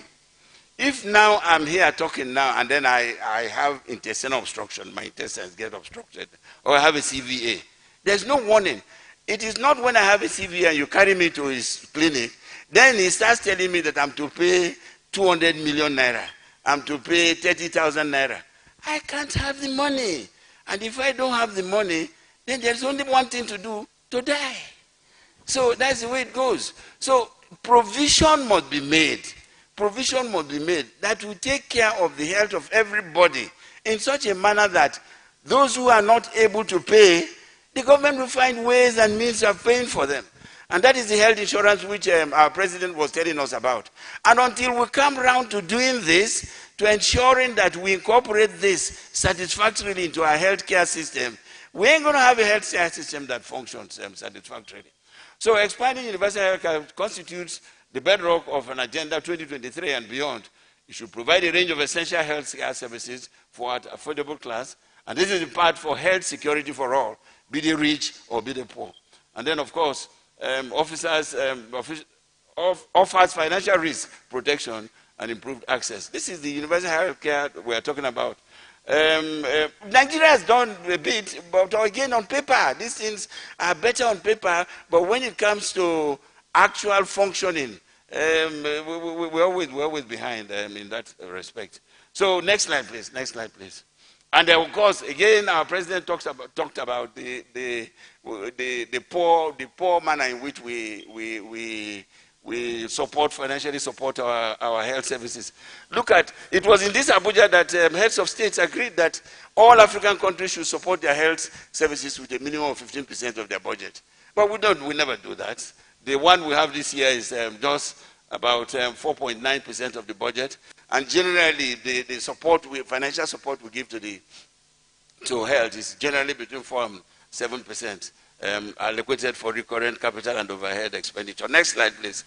If we look at the goods and services, we have to now also purchase the goods and services. And that's what we are talking about.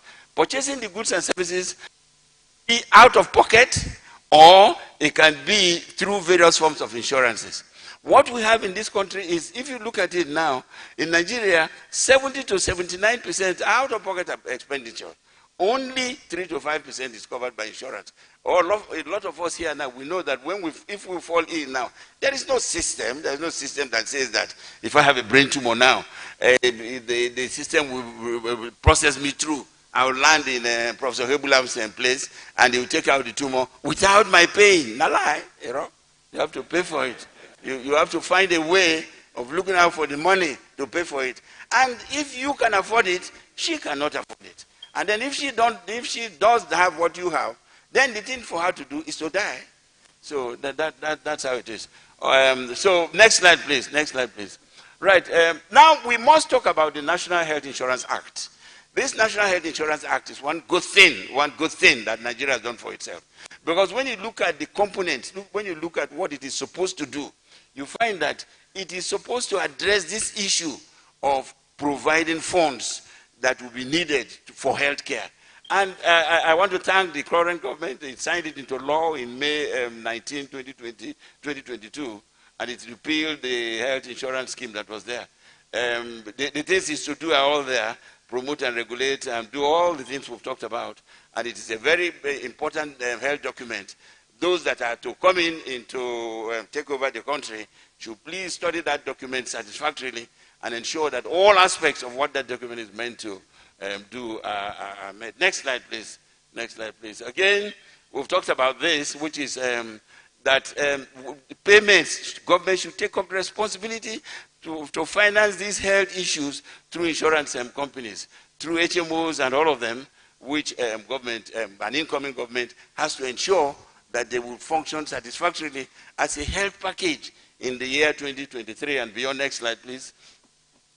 Now let's look at One Health and the triple health paradigm of development. What do the two mean? One Health recognizes the fact that, look, we as human beings, we're living in this world. But we are not in isolation. We're living in combination with a lot of things. The animals we interact with, the birds that fly around, the rivers that are around us, the bushes we go into. So if we want to continue to be healthy, we must also know that the health of those things surround us. And then that's the One Health issue. And it talks about human health is closely related to those of animals and the environment and what have you. And therefore, both at the global level, at the continental level, and even at our own national level, the thinking is beginning to come that, look, we must make facilities by which we don't only care for our own health, that we also look after the health of the animals and the environment that is beyond us. And of course, as we all know, the environment is now a very serious issue in every respect. To preserve the environment is the way we have to be sure that we preserve humanity for tomorrow. Next slide, please. Right, now, of course, we've talked about these zoonotic diseases. They come from animals, and Nigeria is full of a lot of them. And we have, at the national level, we have established this. We have a national One Health strategic plan for it. That is the document up on the right-hand side. TED Fund recently also, when it established thematic groups to utilize research as a means of revamping Nigerian developmental plans, it created a One Health group, and which I was in charge. And we made our submissions, and then the submissions are still waiting for some response. So that is that. So those of us who are coming in next year, please remember that you have to look into the issue of One Health and incorporate the health of the animals and the environment. Next slide, please. Good. Now, just to remind us, now monkeypox is now coming.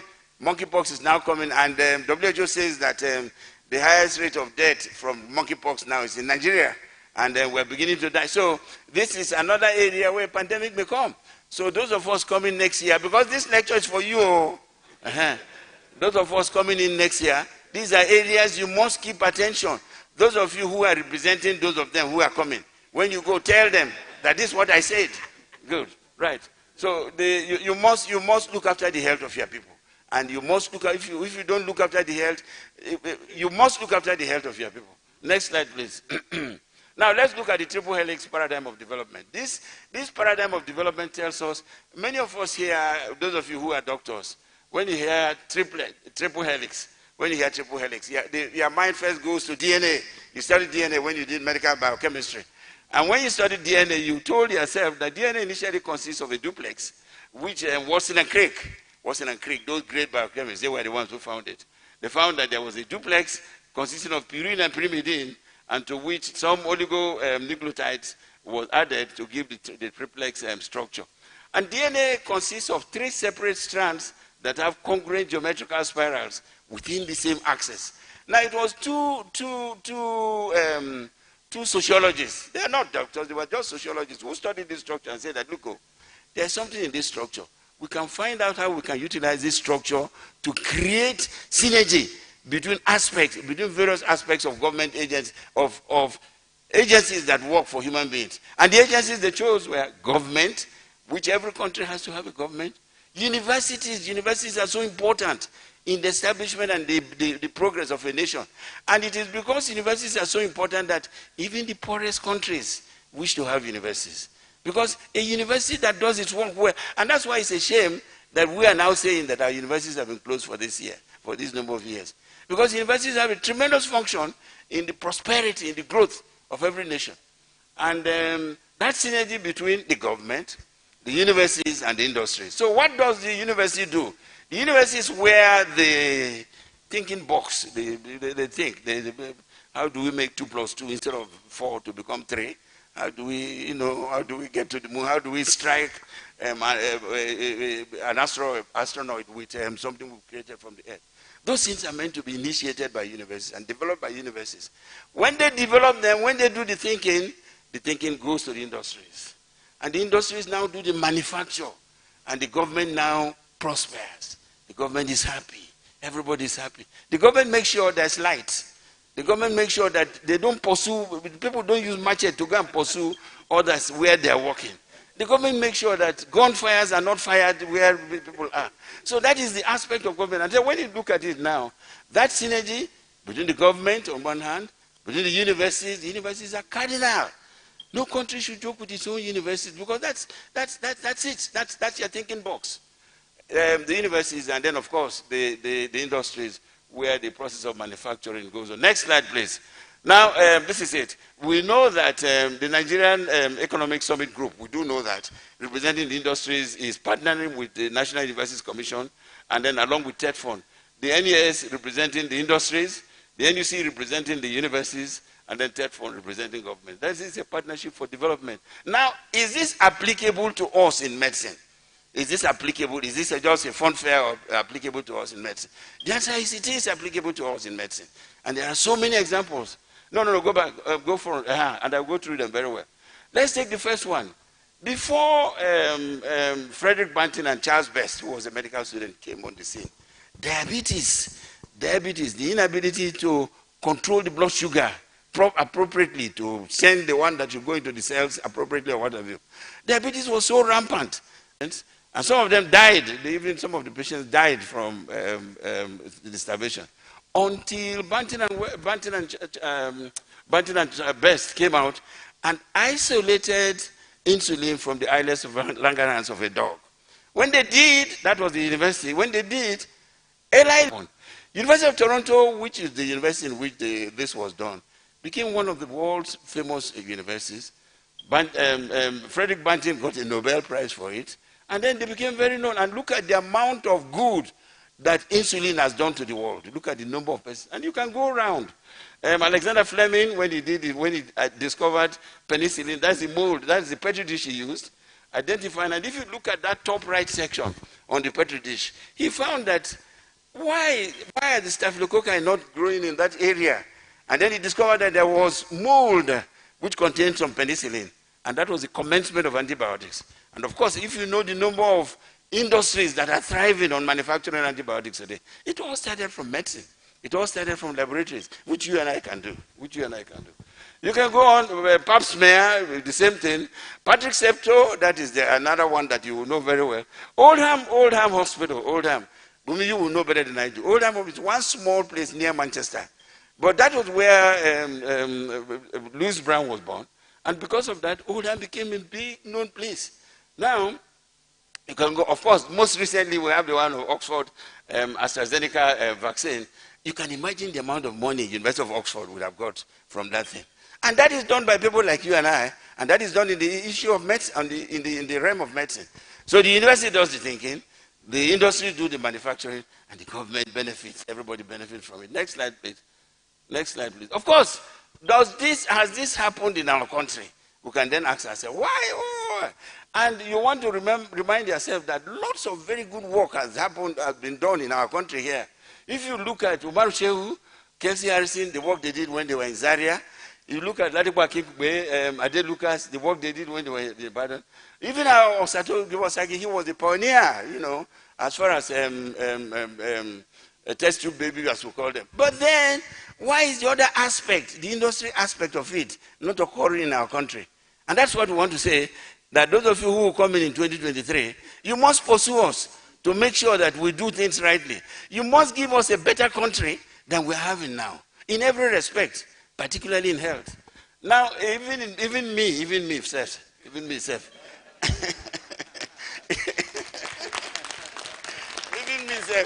in 1990, the University of Port Harcourt collaborated with the University of Liverpool, and we did a first-class work on reproductive tract infection.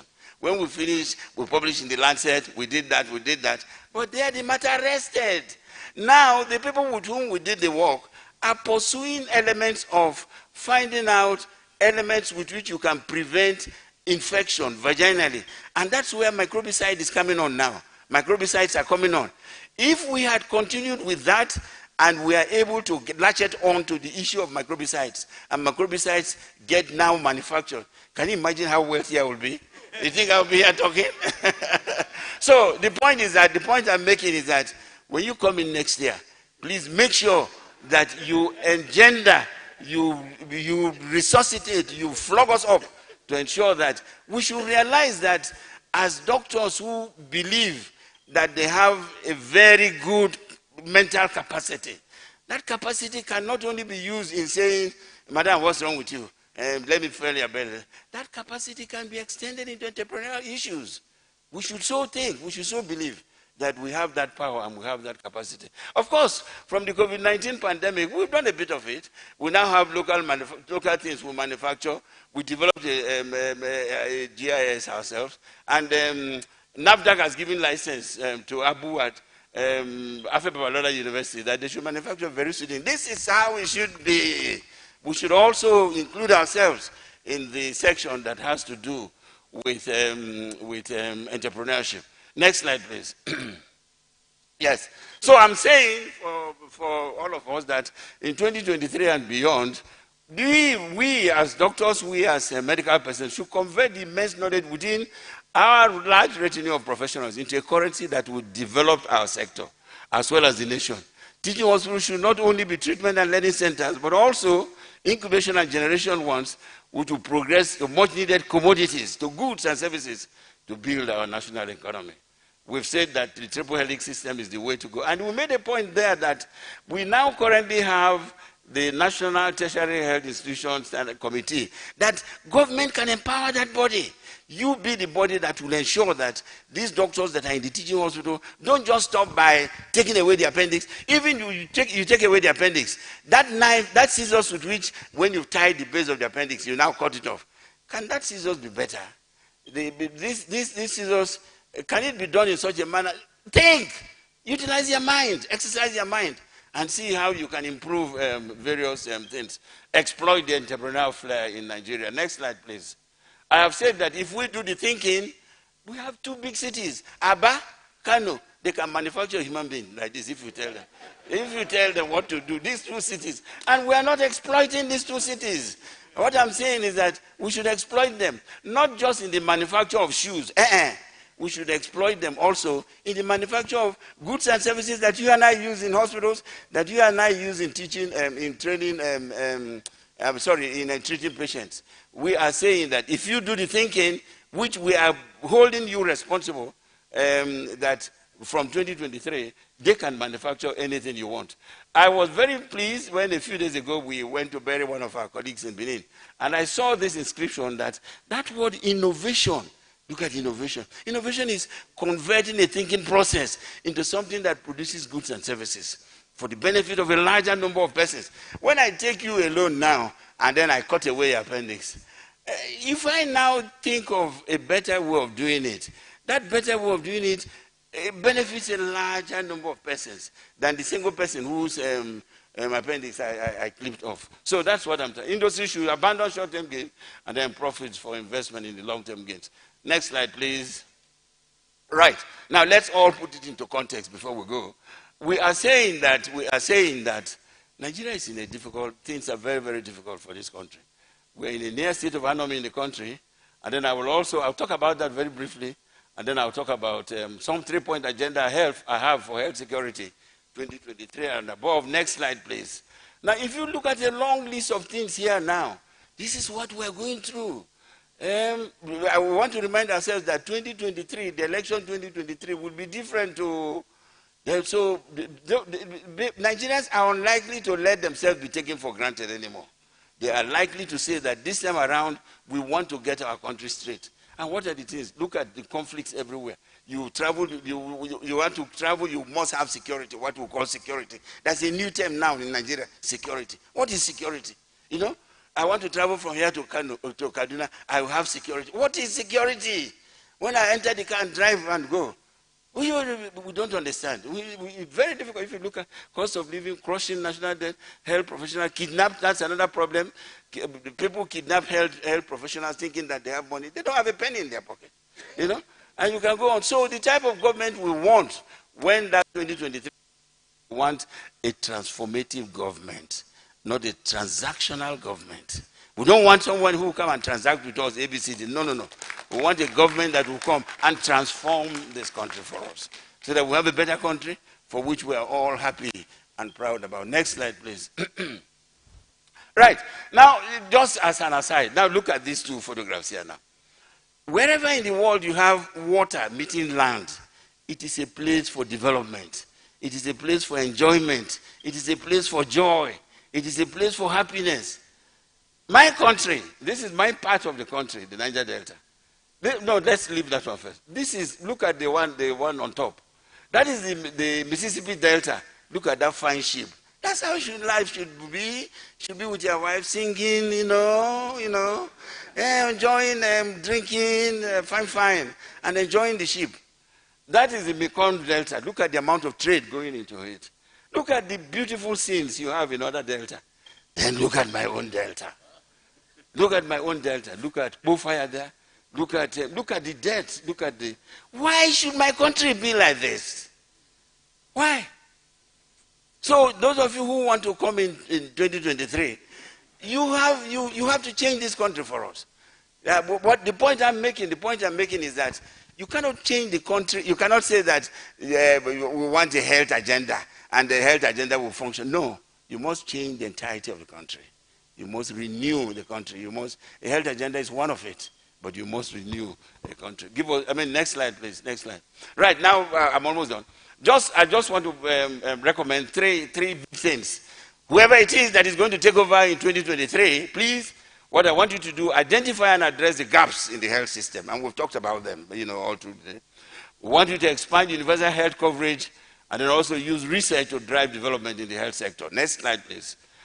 What I did in the next series of slides is to expand on this, identifying and addressing the health gaps, infrastructure, management, finance, expand universal health coverage better. They're all there. Next slide, please. And then the overriding objectives, I wrote them down here. You should provide a health system that is sufficiently resilient, that can take care of all these things we've been talking about in the past 40 minutes or so. They're all there. Next slide, please. Of course, when you do these things, you will find that those indices for which Nigeria has been known notoriously not to do well, our maternal mortality rate, our child mortality rate, our all of them, you will find that they will all improve. And this, we have evidence to show that they all positively affected by these things we're talking about. Next slide, please. Right, fix the gaps. These are the gaps we've talked about then. And in fixing the gaps, fixing the gap of primary health care is number one. You have to have a primary health care system that functions satisfactorily. If not, all these things we've talked about will not be. And here I want to make a suggestion again for those who will be taking over powers very soon. Which I am suggesting that we keep at the primary health care level. One of the things we can do to make a primary health care function is that we should keep a permanent register in every primary health care center. We now have many facilities. People have PVCs, people have cell phones, people have NIN, people have BVN. Let us use whatever to identify. If you record my name against a primary health care center in Abonima, in my village, I will be interested in what is going on in that place. And you have my phone number. When things are, you ring me, you tell me.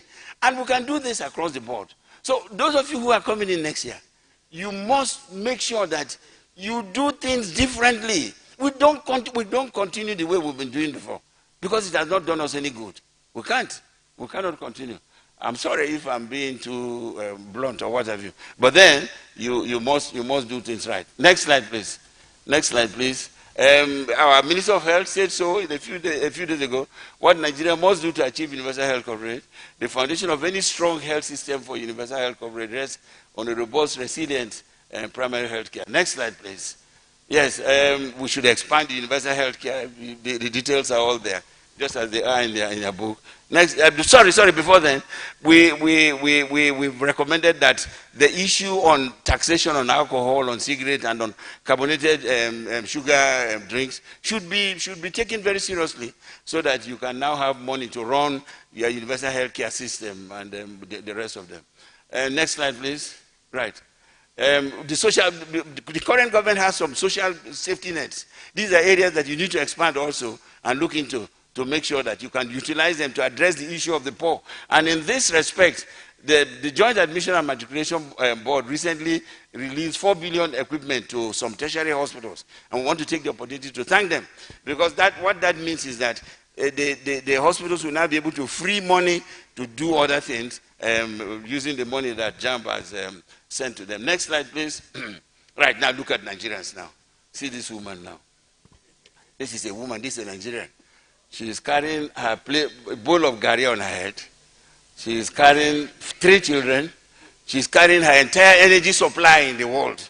Those firewoods at the back, that is her energy supply. Her husband may be somewhere drinking, and she is there now. Look at what she's doing. And these are our children. These are our children. This is what, you cannot have this and then say you have a health system that will function. You can't, unless you convert this into what it should be. Next slide, please. Of course, I've talked about the infusion of technological services into the health system. That is one way in which you will improve the health system tremendously. And here I have a number of them. I say you should use them to modernize the health system. Next slide, please. I'm sorry, just before that, the government is approved that 5G will now be functional in Nigeria, and that will make utilization of digital work easier. Next slide, please. Right.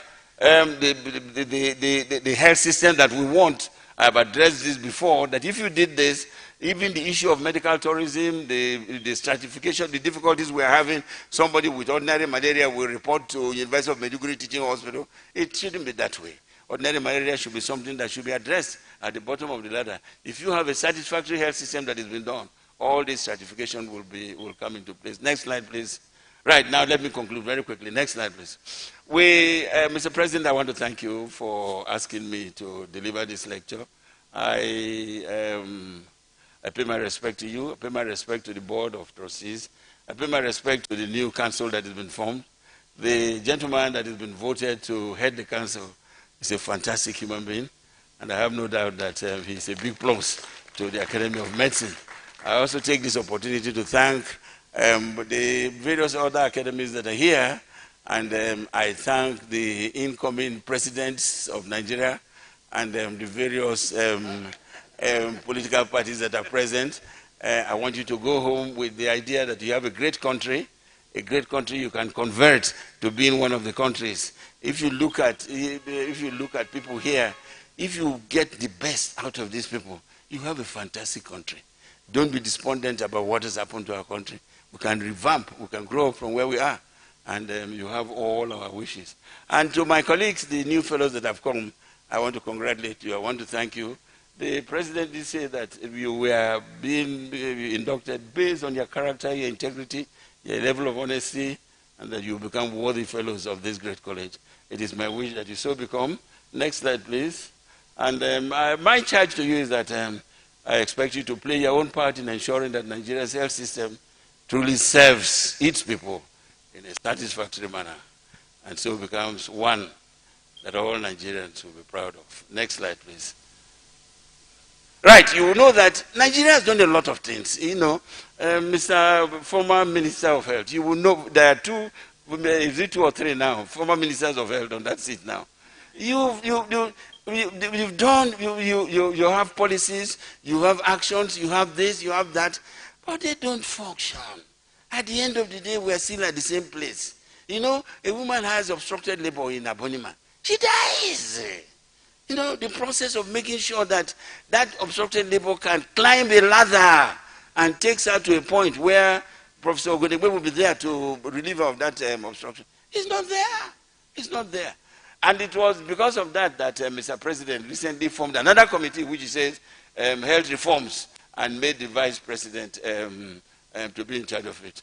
The point must be made that the signing into law of the National Health Insurance Agency gives Nigeria a unique opportunity to improve its health services.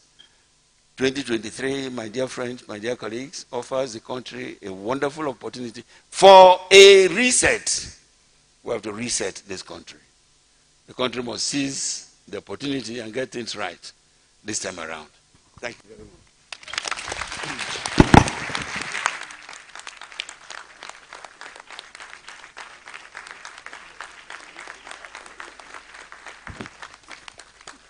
Please keep on clapping for our guest lecturer while the president comes to present him with a plaque of appreciation.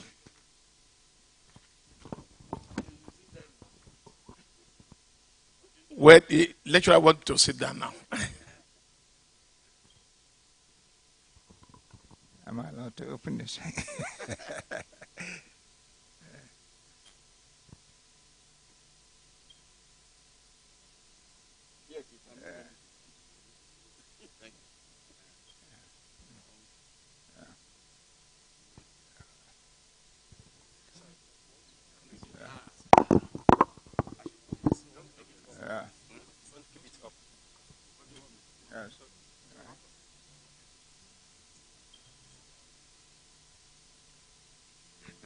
Distinguished ladies and gentlemen, this is an appreciation award presented to Emeritus Professor Nimi Briggs for his service to the Academy,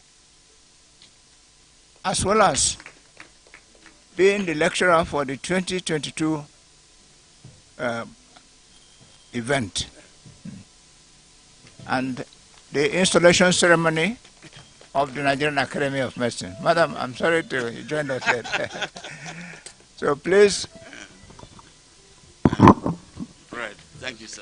Thank you, sir. Accept that. Congratulations. Thank you, sir. Thank you. Thank you.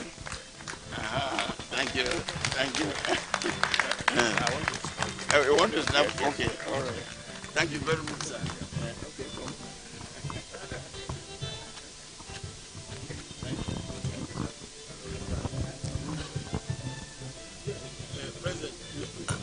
Another round of applause for our lecturer, Emeritus Professor Nimi Briggs. He has to go to the villa to go and resolve the strike.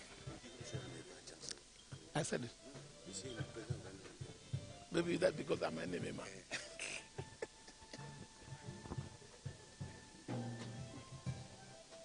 How far?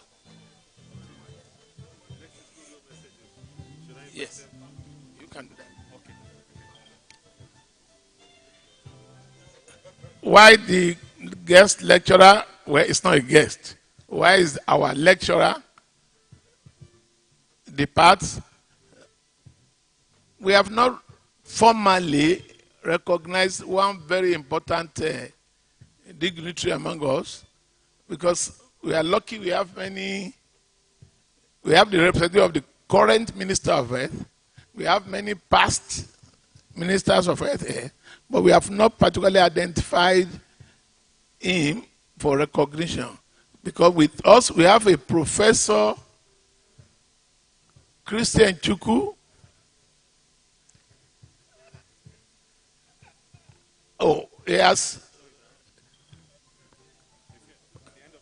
Oh, Professor Chuku, sorry that you are recognizing you very late.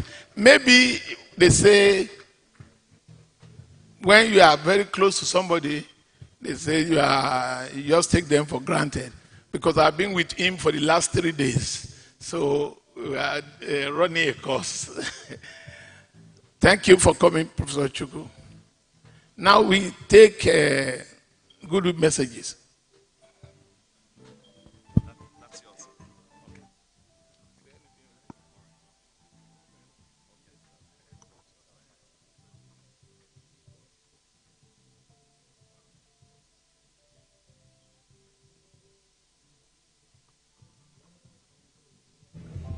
Distinguished guests, ladies and gentlemen.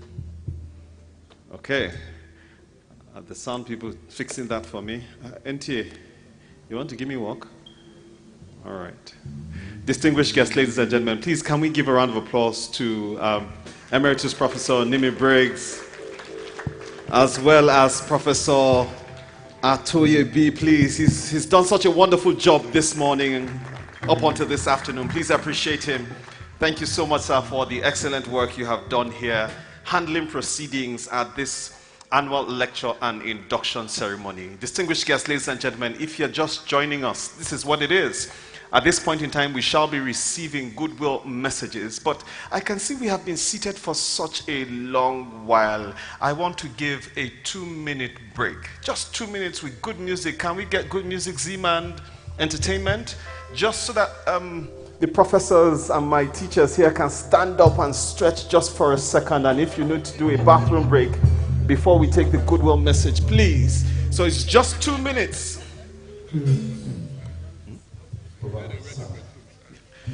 Please be informed that the restrooms, you have to go outside the hall, outside this building, and go all the way around. You have to circumvent this building all the way around. Please just watch me as I demonstrate.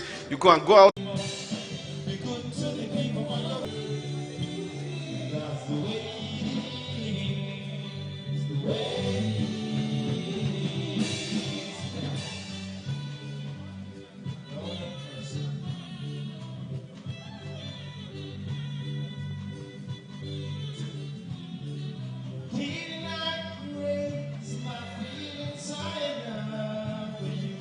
Back into the hall.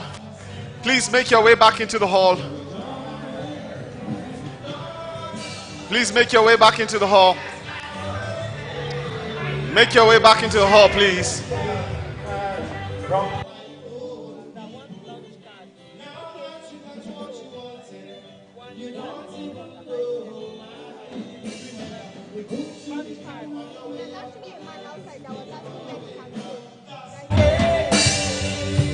Thank you. Thank you, thank you. Please make your way back into the hall. Let's proceed. Kindly make your way back into the hall. Let's proceed, please. Kindly make your way back into the hall. Let's proceed, please. Kindly suspend pictures and let's make our way back into the hall, please. We are proceeding, please. Thank you. Thank you.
Thank you.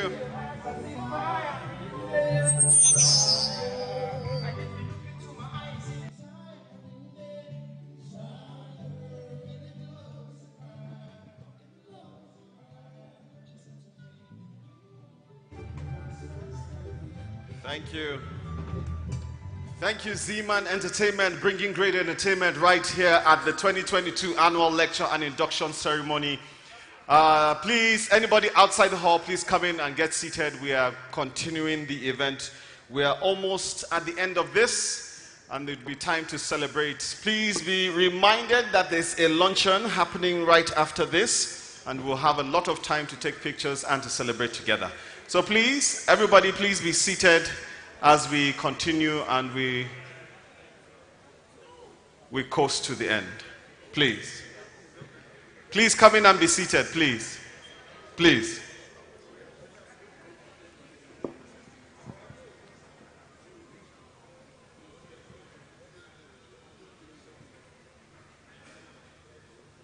Please come in and be seated, please.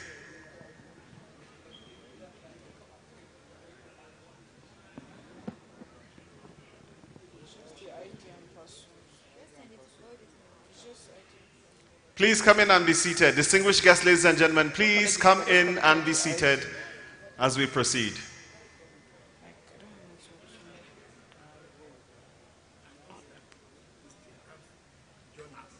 Yes.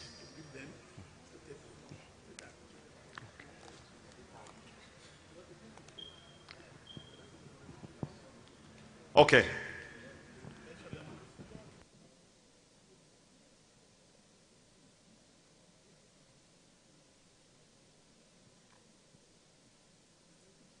Distinguished guests, ladies and gentlemen, thank you very much for your kind patience. I'd like to remind you there are still very interesting packages and goodies stored up for you at this event.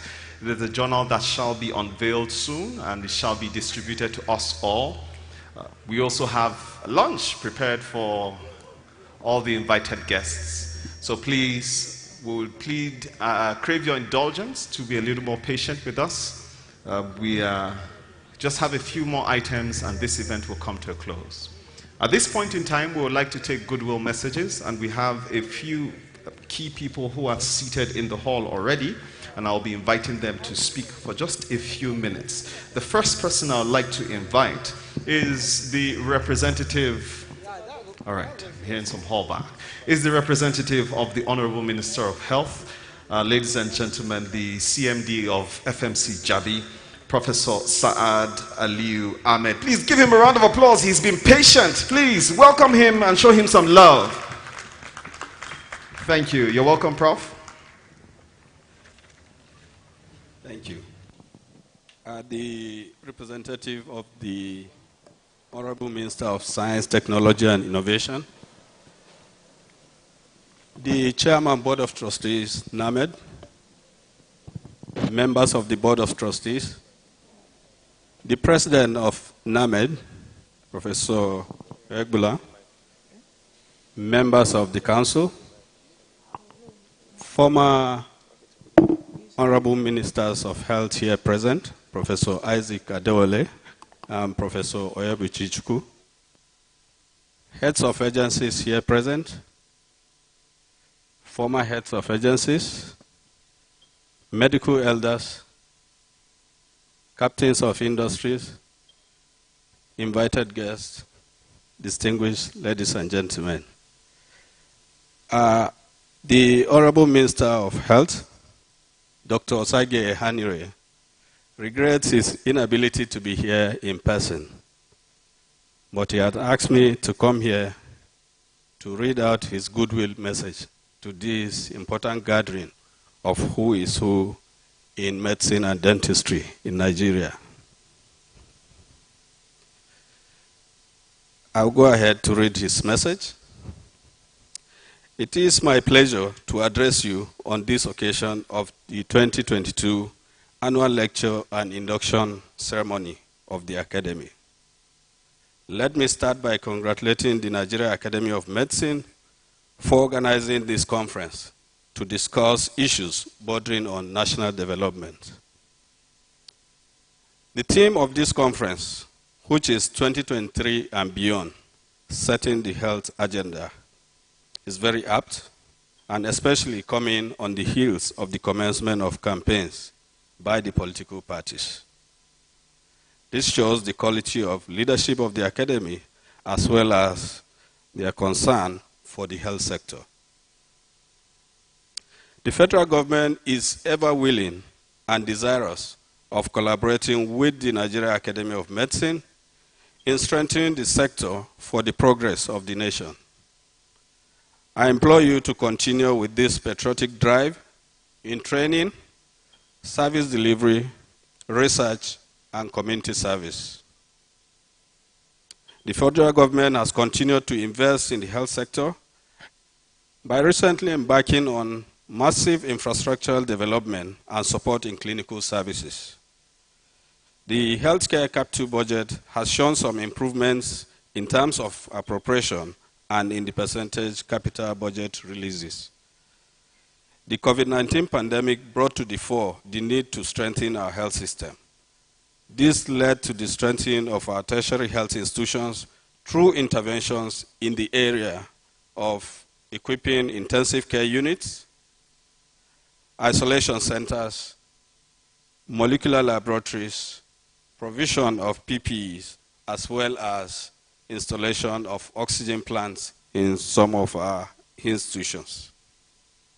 This has changed the narrative of service delivery in these hospitals, not only in the management of infectious diseases, but also in wide range of other conditions.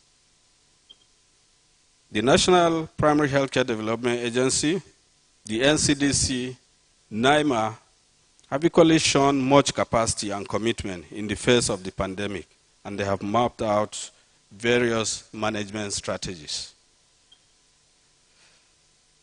The National Emergency Medical Services and Ambulance System, NEMSAS, is a project conceived by the federal government to provide ambulance services to all citizens and emergency treatment within the first 48 hours.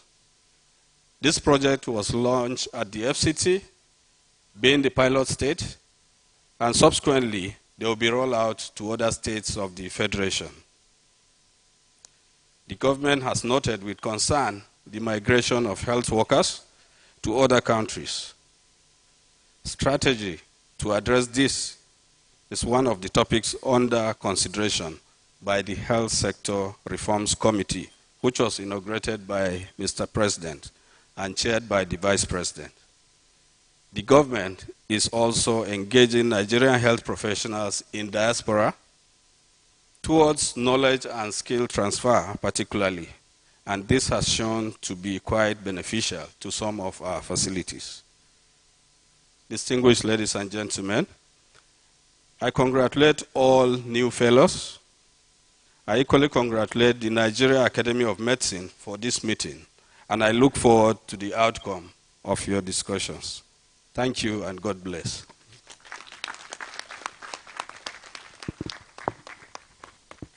Thank you very much, Professor Saad Aliyu Ahmed, representing the Honorable Minister of Health for the Federal Republic of Nigeria. Thank you for your kind words. We'd also like to welcome, to give us a goodwill message this beautiful afternoon, the representative of the Honorable Minister for Science and Technology and Innovation. Give it up for Professor P.C. Oyenekwe, the DG CEO of Sheda Science and Technology Complex, Abuja. Please, a round of applause for him as he comes up.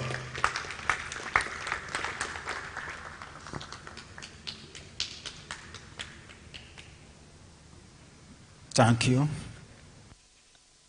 I hope I have to stand on the existing protocol for us to move fast. The Honorable Minister of Science, Technology and Innovation would have been here personally, and unfortunately he is to represent the President in a function in Lagos, and he just called me this morning that I have to proceed to this place to represent him. The Ministry of Science, Technology and Innovation is glad to be invited to this. The presence of the Honorable Minister, since he was deployed to the ministry from Ministry of Health, he has introduced a lot of health issues into the ministry and has continuously emphasized on the essence of good health.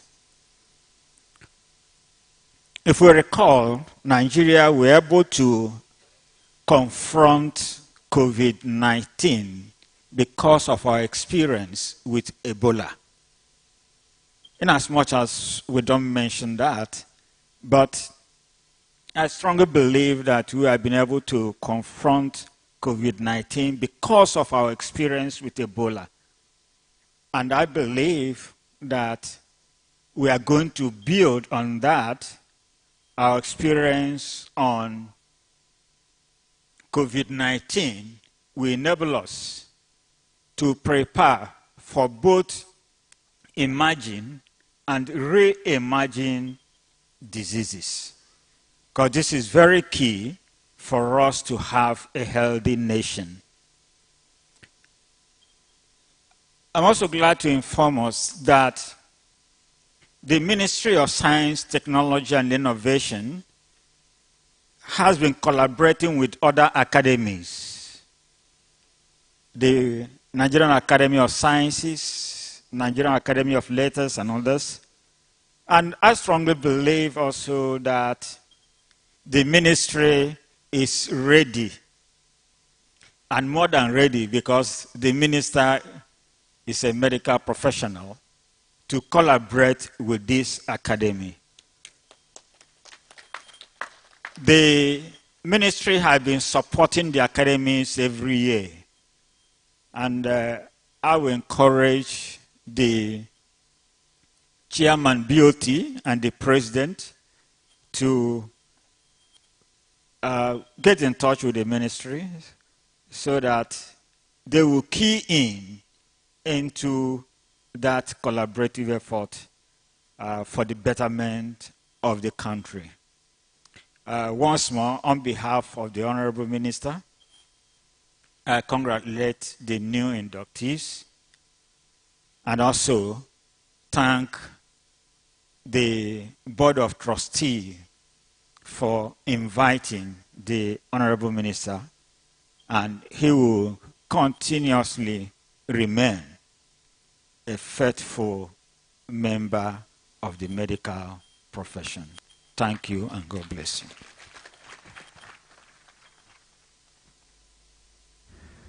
Thank you very much, sir, the representative of the Honorable Minister of Science and Technology.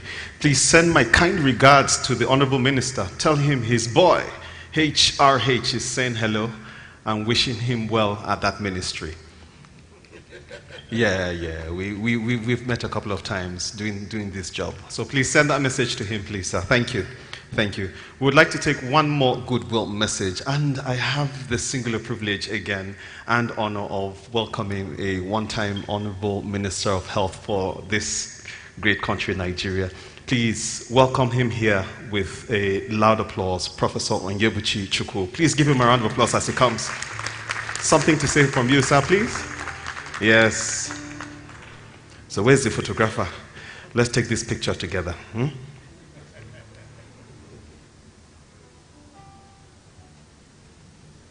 So I'm taking a handshake from my former chief. This is yours, sir. Thank you. Chairman on this occasion, and Chairman of the Board of Trustees of the Nigerian Academy of Medicine, Honorable Commissioner, Honorable Minister of Health, well represented here by the MD of FMC Abuja, Honorable Minister of Science, Technology and Innovation, who is well represented by the DG of the Cheddar Science and Technology Center. president of the academy, distinguished members and fellows of the Nigerian Academy of Sciences. But in recognizing you, I must recognize one of my illustrious successors to the office of the Minister of Health, and that is Professor I.F. Adewale, former Minister of Health. Other invited guests, I won't call him guest speaker, but the eminent lecturer today, because he's not a guest here. He's also my boss, because I happen to work in his university now. And that is the Federal Alex Ekweme Federal University, which is located in a place called Ndufu Alike. Professor Briggs, I made notes while you were speaking because incidentally, some of our younger colleagues asked me to chair a panel to develop an agenda for health for 2023 and beyond. So when I saw your topic, I said, there's something to learn. And I wouldn't plagiarize you. The only thing is that I will ask for your permission to adopt some of the very key, very key recommendations in your very good lecture earlier on. I'm only talking here because I'm a surgeon, and I think Professor Atoebi may be saying, go and test him whether he still knows how to do emergencies. Because I wasn't warned. But being a surgeon, it will be a shame if you are called up and you can't take emergencies. So that's why I'm here talking. I want to thank the past president of the West African College of Surgeons, because there are actually two reasons, to be honest, that made me to be here.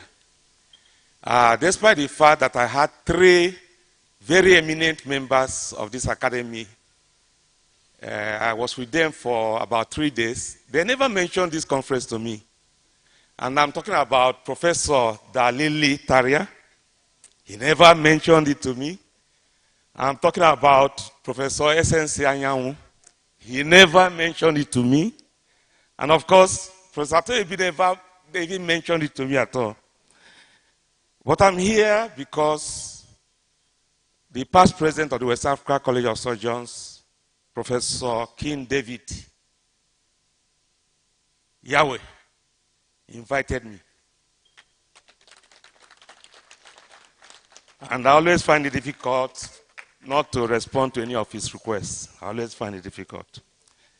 But of course, the second reason was in the card that Professor Yahweh sent to me, indicated that the person giving the lecture was Professor Nimi Briggs.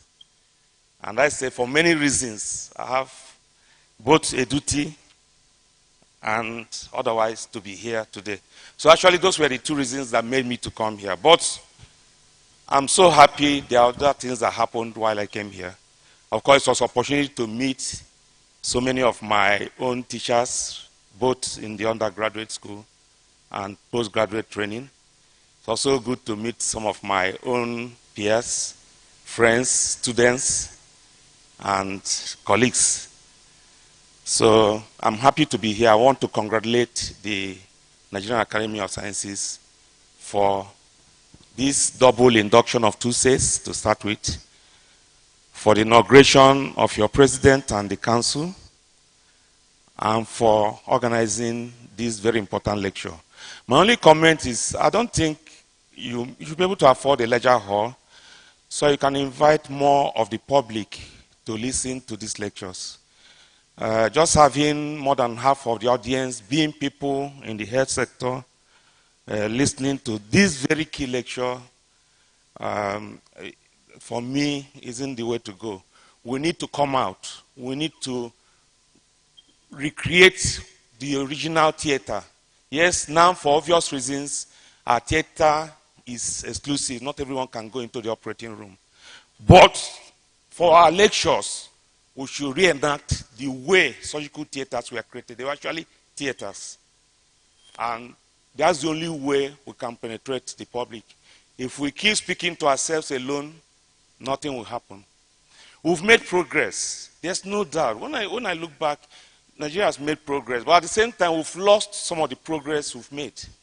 That is why lectures such as we had today are very important. And hopefully we can send copies to all the parties, particularly many of the frontline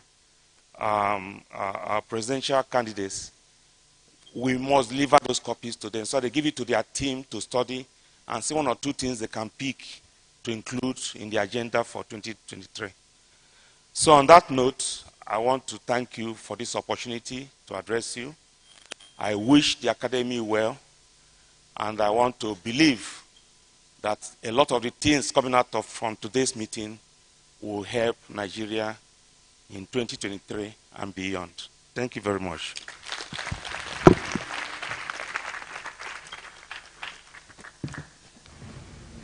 Can we appreciate Professor Chukwu one more time?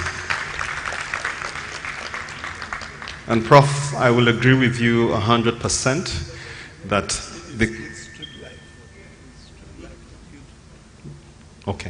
I will agree with you 100% that the content that has been shared here can actually be shared with a larger audience. Thank you so much. I'd like to inform everyone that this conference or this annual lecture and induction ceremony is being streamed live on YouTube. We're pleased that the Academy of Medicine has been able to do this. I would like to move to the next item on the agenda so that we can quickly bring this ceremony to a close. But I noticed in the audience a thought and opinion leader in Nigeria, one whom you may call a politician as well. Please let us recognize Professor Pat Utomi. I think I saw him. Is he there? Please give him a round of applause. Just appreciate him. Prof, thank you for coming. We're pleased that you're here. Thank you. At this point in time, we shall be moving to unveil the maiden edition of the Journal of the Nigerian Academy of Medicine. I'd like to welcome to take us through this part of the program, the Editor-in-Chief of the Nigerian Academy of Medicine. Please, Professor Stanley C. Anyawu. Please give him a round of applause as he comes up quickly.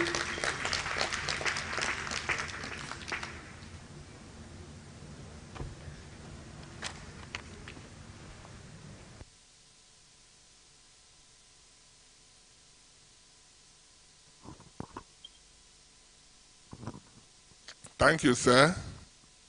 Mr. Chairman, and my teacher, Professor Hebulam. As usual, Professor Toby has done his normal trick he did to Chukwu. I've been staying with him, and he never told me I would be called upon. He wants this to be an emergency. But there is nothing emergency to any of us.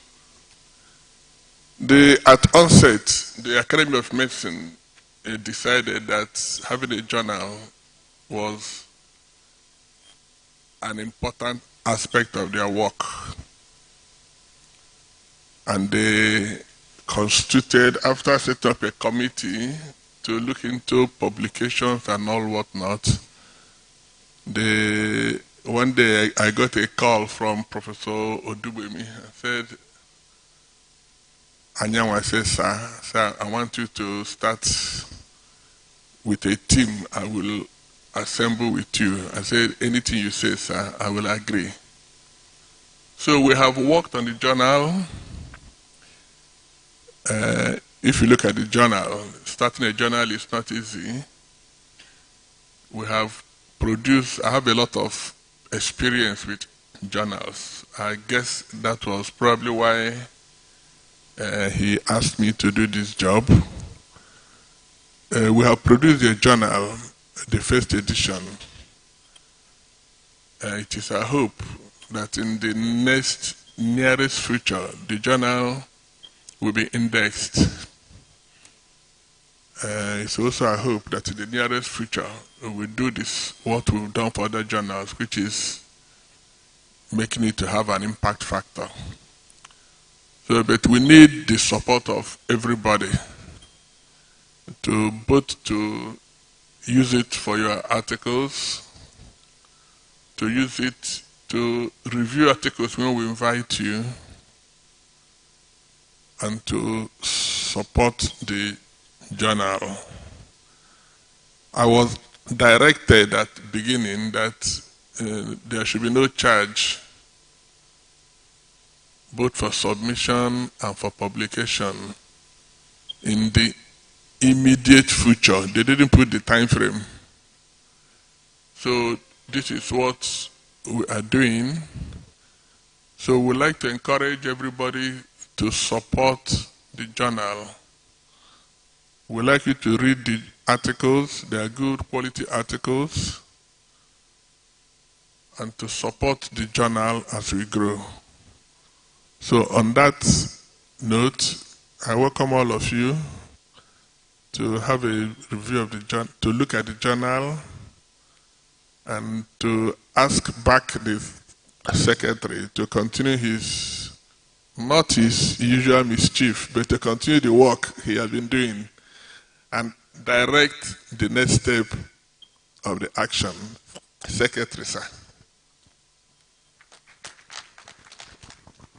Thank you very much, Professor Stanley Namdi Chukwuma Anyang, SNC for short. Let's give him a round of applause.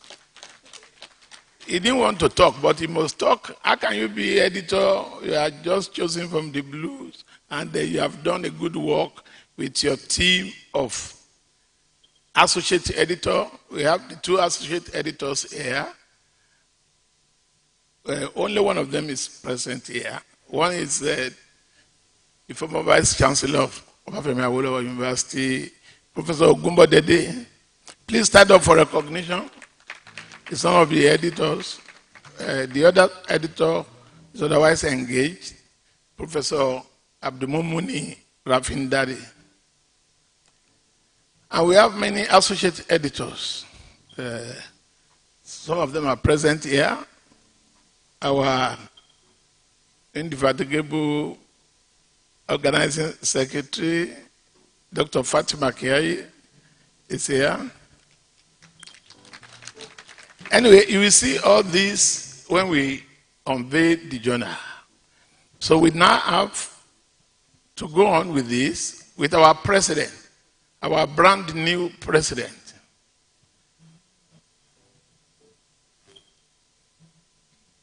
To unveil the journal. You can see that what we put there is not paper bumbo, it's nothing but the journal, and it has been covered.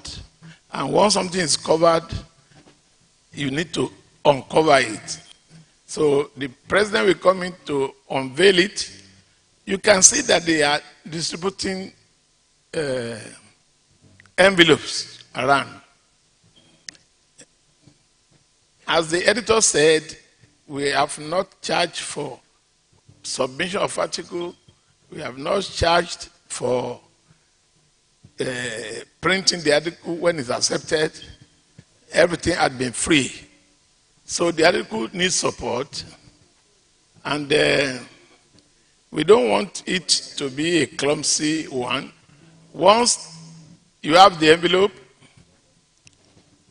just put your name and address and your pledge, how much, and you collect a copy.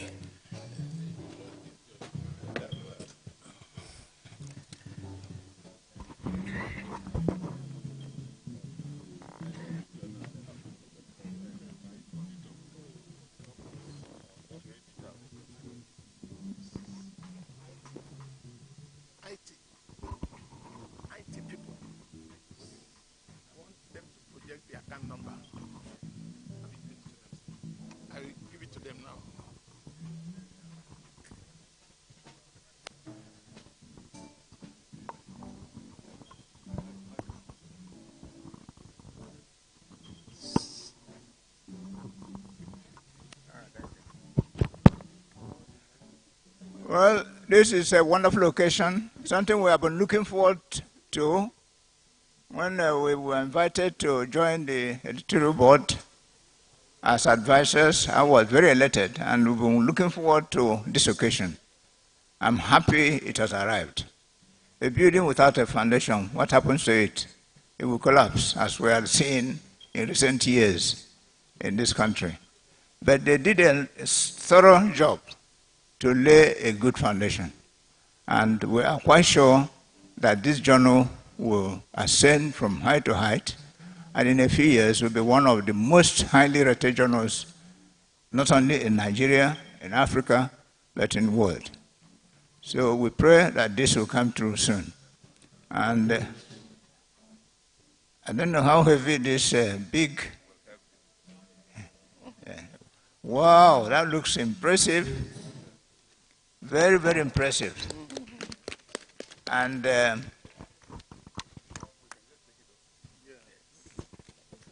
and gentlemen,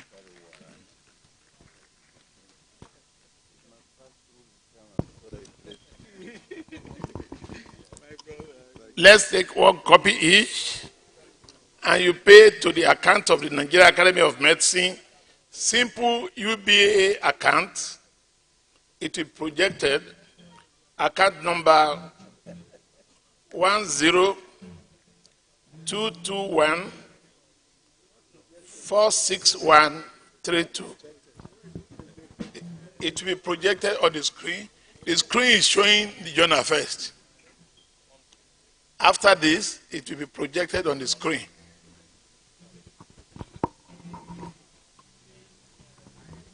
We have the envelopes. The account number is 10221466132, UBA PLC.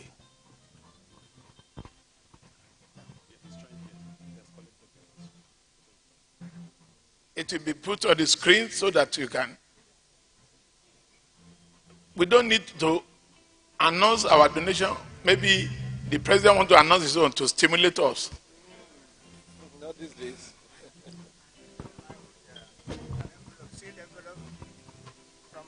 I got a loan from my bank. So, incidentally, UBA is my bank too. So this is my humble donation for that occasion. Thank you, Mr. President. Please, all the members of the high table, the ushers will help us take copies around with the envelopes to be collected, and the account will be credited, or you issue a check. So millions are coming in already. So we think you will follow the footsteps. Thank you very much. We can go back to our table.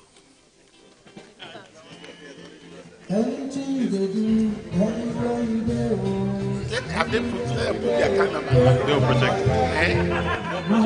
I've called it out. Yes. They've gotten it. They get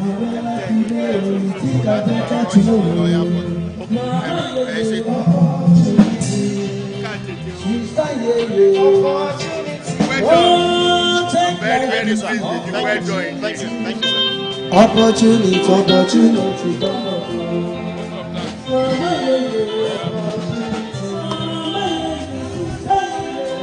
both of that. Thank you.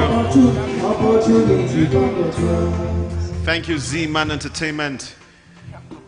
And congratulations to the Nigerian Academy of Medicine for unveiling its maiden edition of its journal, the Journal of the Nigerian Academy of Medicine.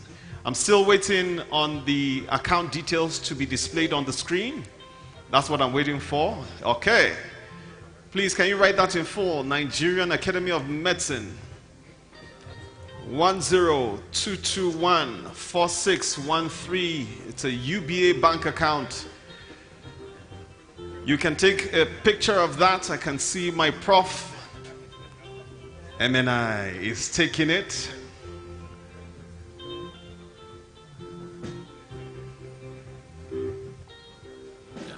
Okay, great. All right. So, distinguished guests, ladies and gentlemen, everything that has a beginning, unfortunately, has an end, and we have slowly but surely come to the end of this aspect of the ceremony. Afterwards, there shall be lunch, and as many who are qualified to come for the lunch, you have RSVP'd, and you have received a ticket that qualifies you to come into the hall for lunch. After now, we shall exit this hall for some light refreshments, and then we'll be back for lunch in about 1 hour. All right? And about an hour from now, as many who are qualified to attend the luncheon will be back after 1 hour. I would like to welcome the Secretary of the Academy. He has worked tirelessly today. So please encourage him as he comes up here, Professor Oluwole Toyebi, for the closing remarks. Please, vote of thanks and closing remarks. Please give him a round of applause. Please give him a round of applause. Thank you. The MC is Royal Highness. MC Royal. Thank you very much. We start with you because you have been doing a Herculean job.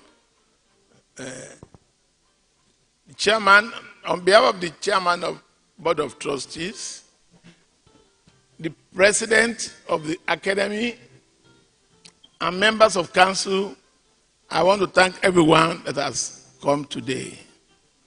I want to start with our invited guests who are not members of they are not fellows of our academy. They are the people in the center row, and I thank you. We wrote letter to all the political parties to send representatives so that they can listen to us. But in the letter, we also informed them that this is being streamed live. And unlike what Professor Chukwu said, unless we delete it, the time gap was because we're going to finish at 12. yes. So we don't need to wait now. We should go straight from lunch. Should be ready. Yeah. So, I thank all of you. I'm sure many political parties have sent representatives. Let us give them a round of applause. I'm sure Professor Patu Tomi is wearing 2 hats, coming as a member of the political class that we are expecting to be here, and also as the spouse of one of the inductees. And that is when I mentioned when the wife was coming to be inducted, I said that she did not go on the political campaign trail. Thank you very much. Let us give a round of applause to all our guests from the different political parties. Please take the message home. Also, thank our new fellows for being consistent. We said it's mandatory, and you have made it to come. Thank you very much. Please give yourself a round of applause. Our both new and old fellows, we are now together now. We thank all the old fellows that are coming here, especially members of Council and the Board of Trustees. We thank everybody that has contributed immensely. Most importantly, the chairman of the organizing committee, Professor Isaac Adewale. MC say I should make closing remarks. I am not fit to make the closing remarks. The chairman of the organizing committee will tell us who will close the meeting. Thank you all. Thank you for coming.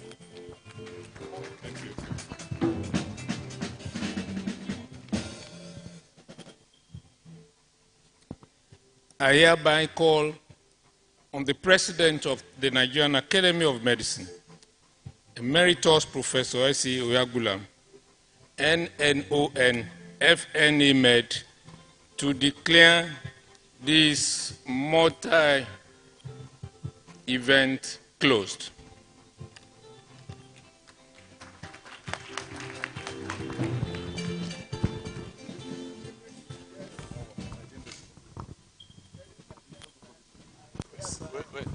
Wait, sir. Distinguished guests, all fellows of the Nigerian Academy of Medicine, we hereby declare this function closed. Thank you.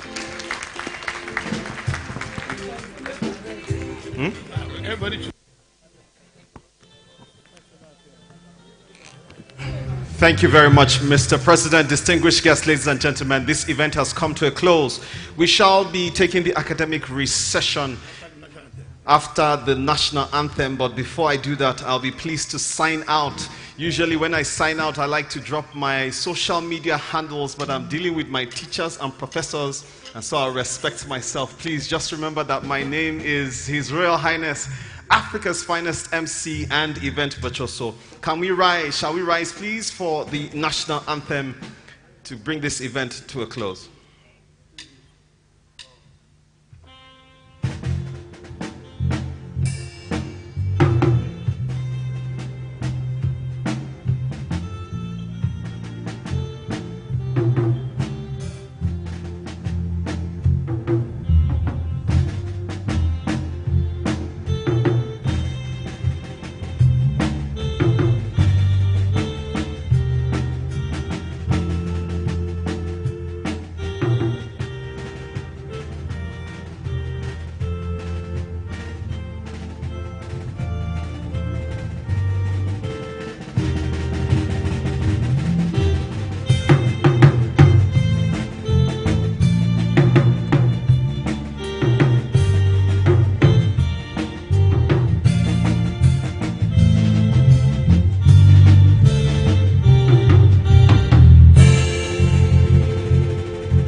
Thank you. Please, you may be seated as we take the academic recession in the order. Oh, they remain standing, I beg your pardon. We will remain standing as we take the academic recession in the order in which they came into the hall. I'm talking about the Board of Trustees, the Council members, as well as the Foundation Fellows.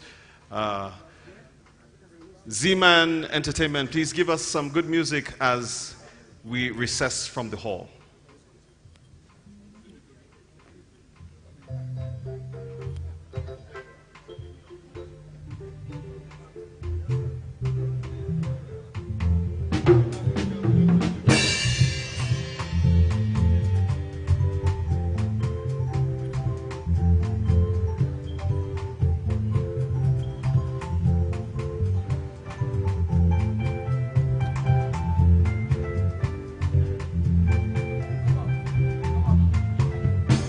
The newly sworn-in fellows will follow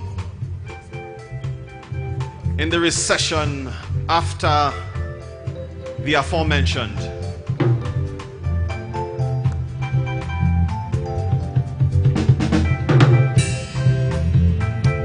And now the council members recessing out of the hall. And they will be followed by the inductees, the newly sworn-in fellows of the Nigerian Academy of Medicine. Congratulations one more time. Please follow. It's a recession, an academic recession.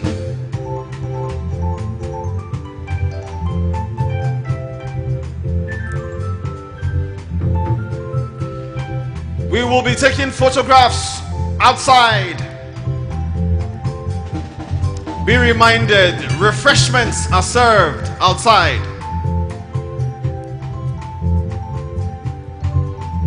The brand new fellows recessing out of the hall, or receding out of the hall,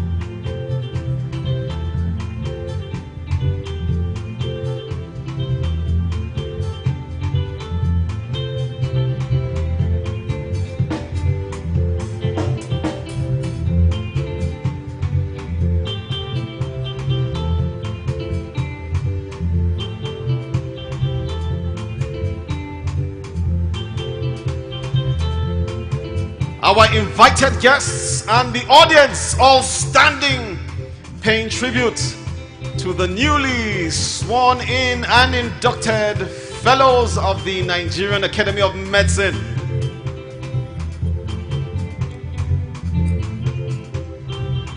As they make their way out of the hall to the photo stand, where we shall capture this moment in time.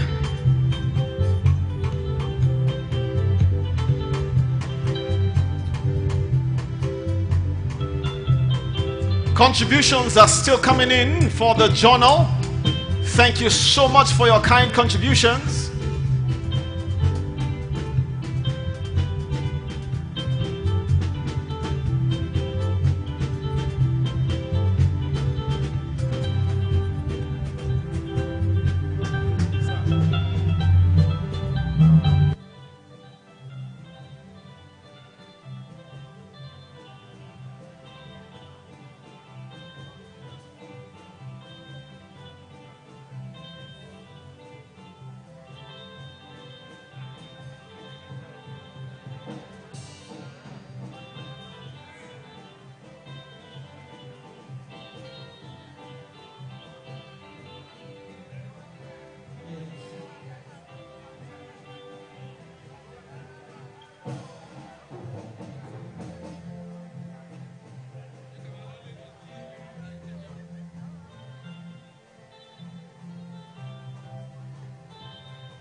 She said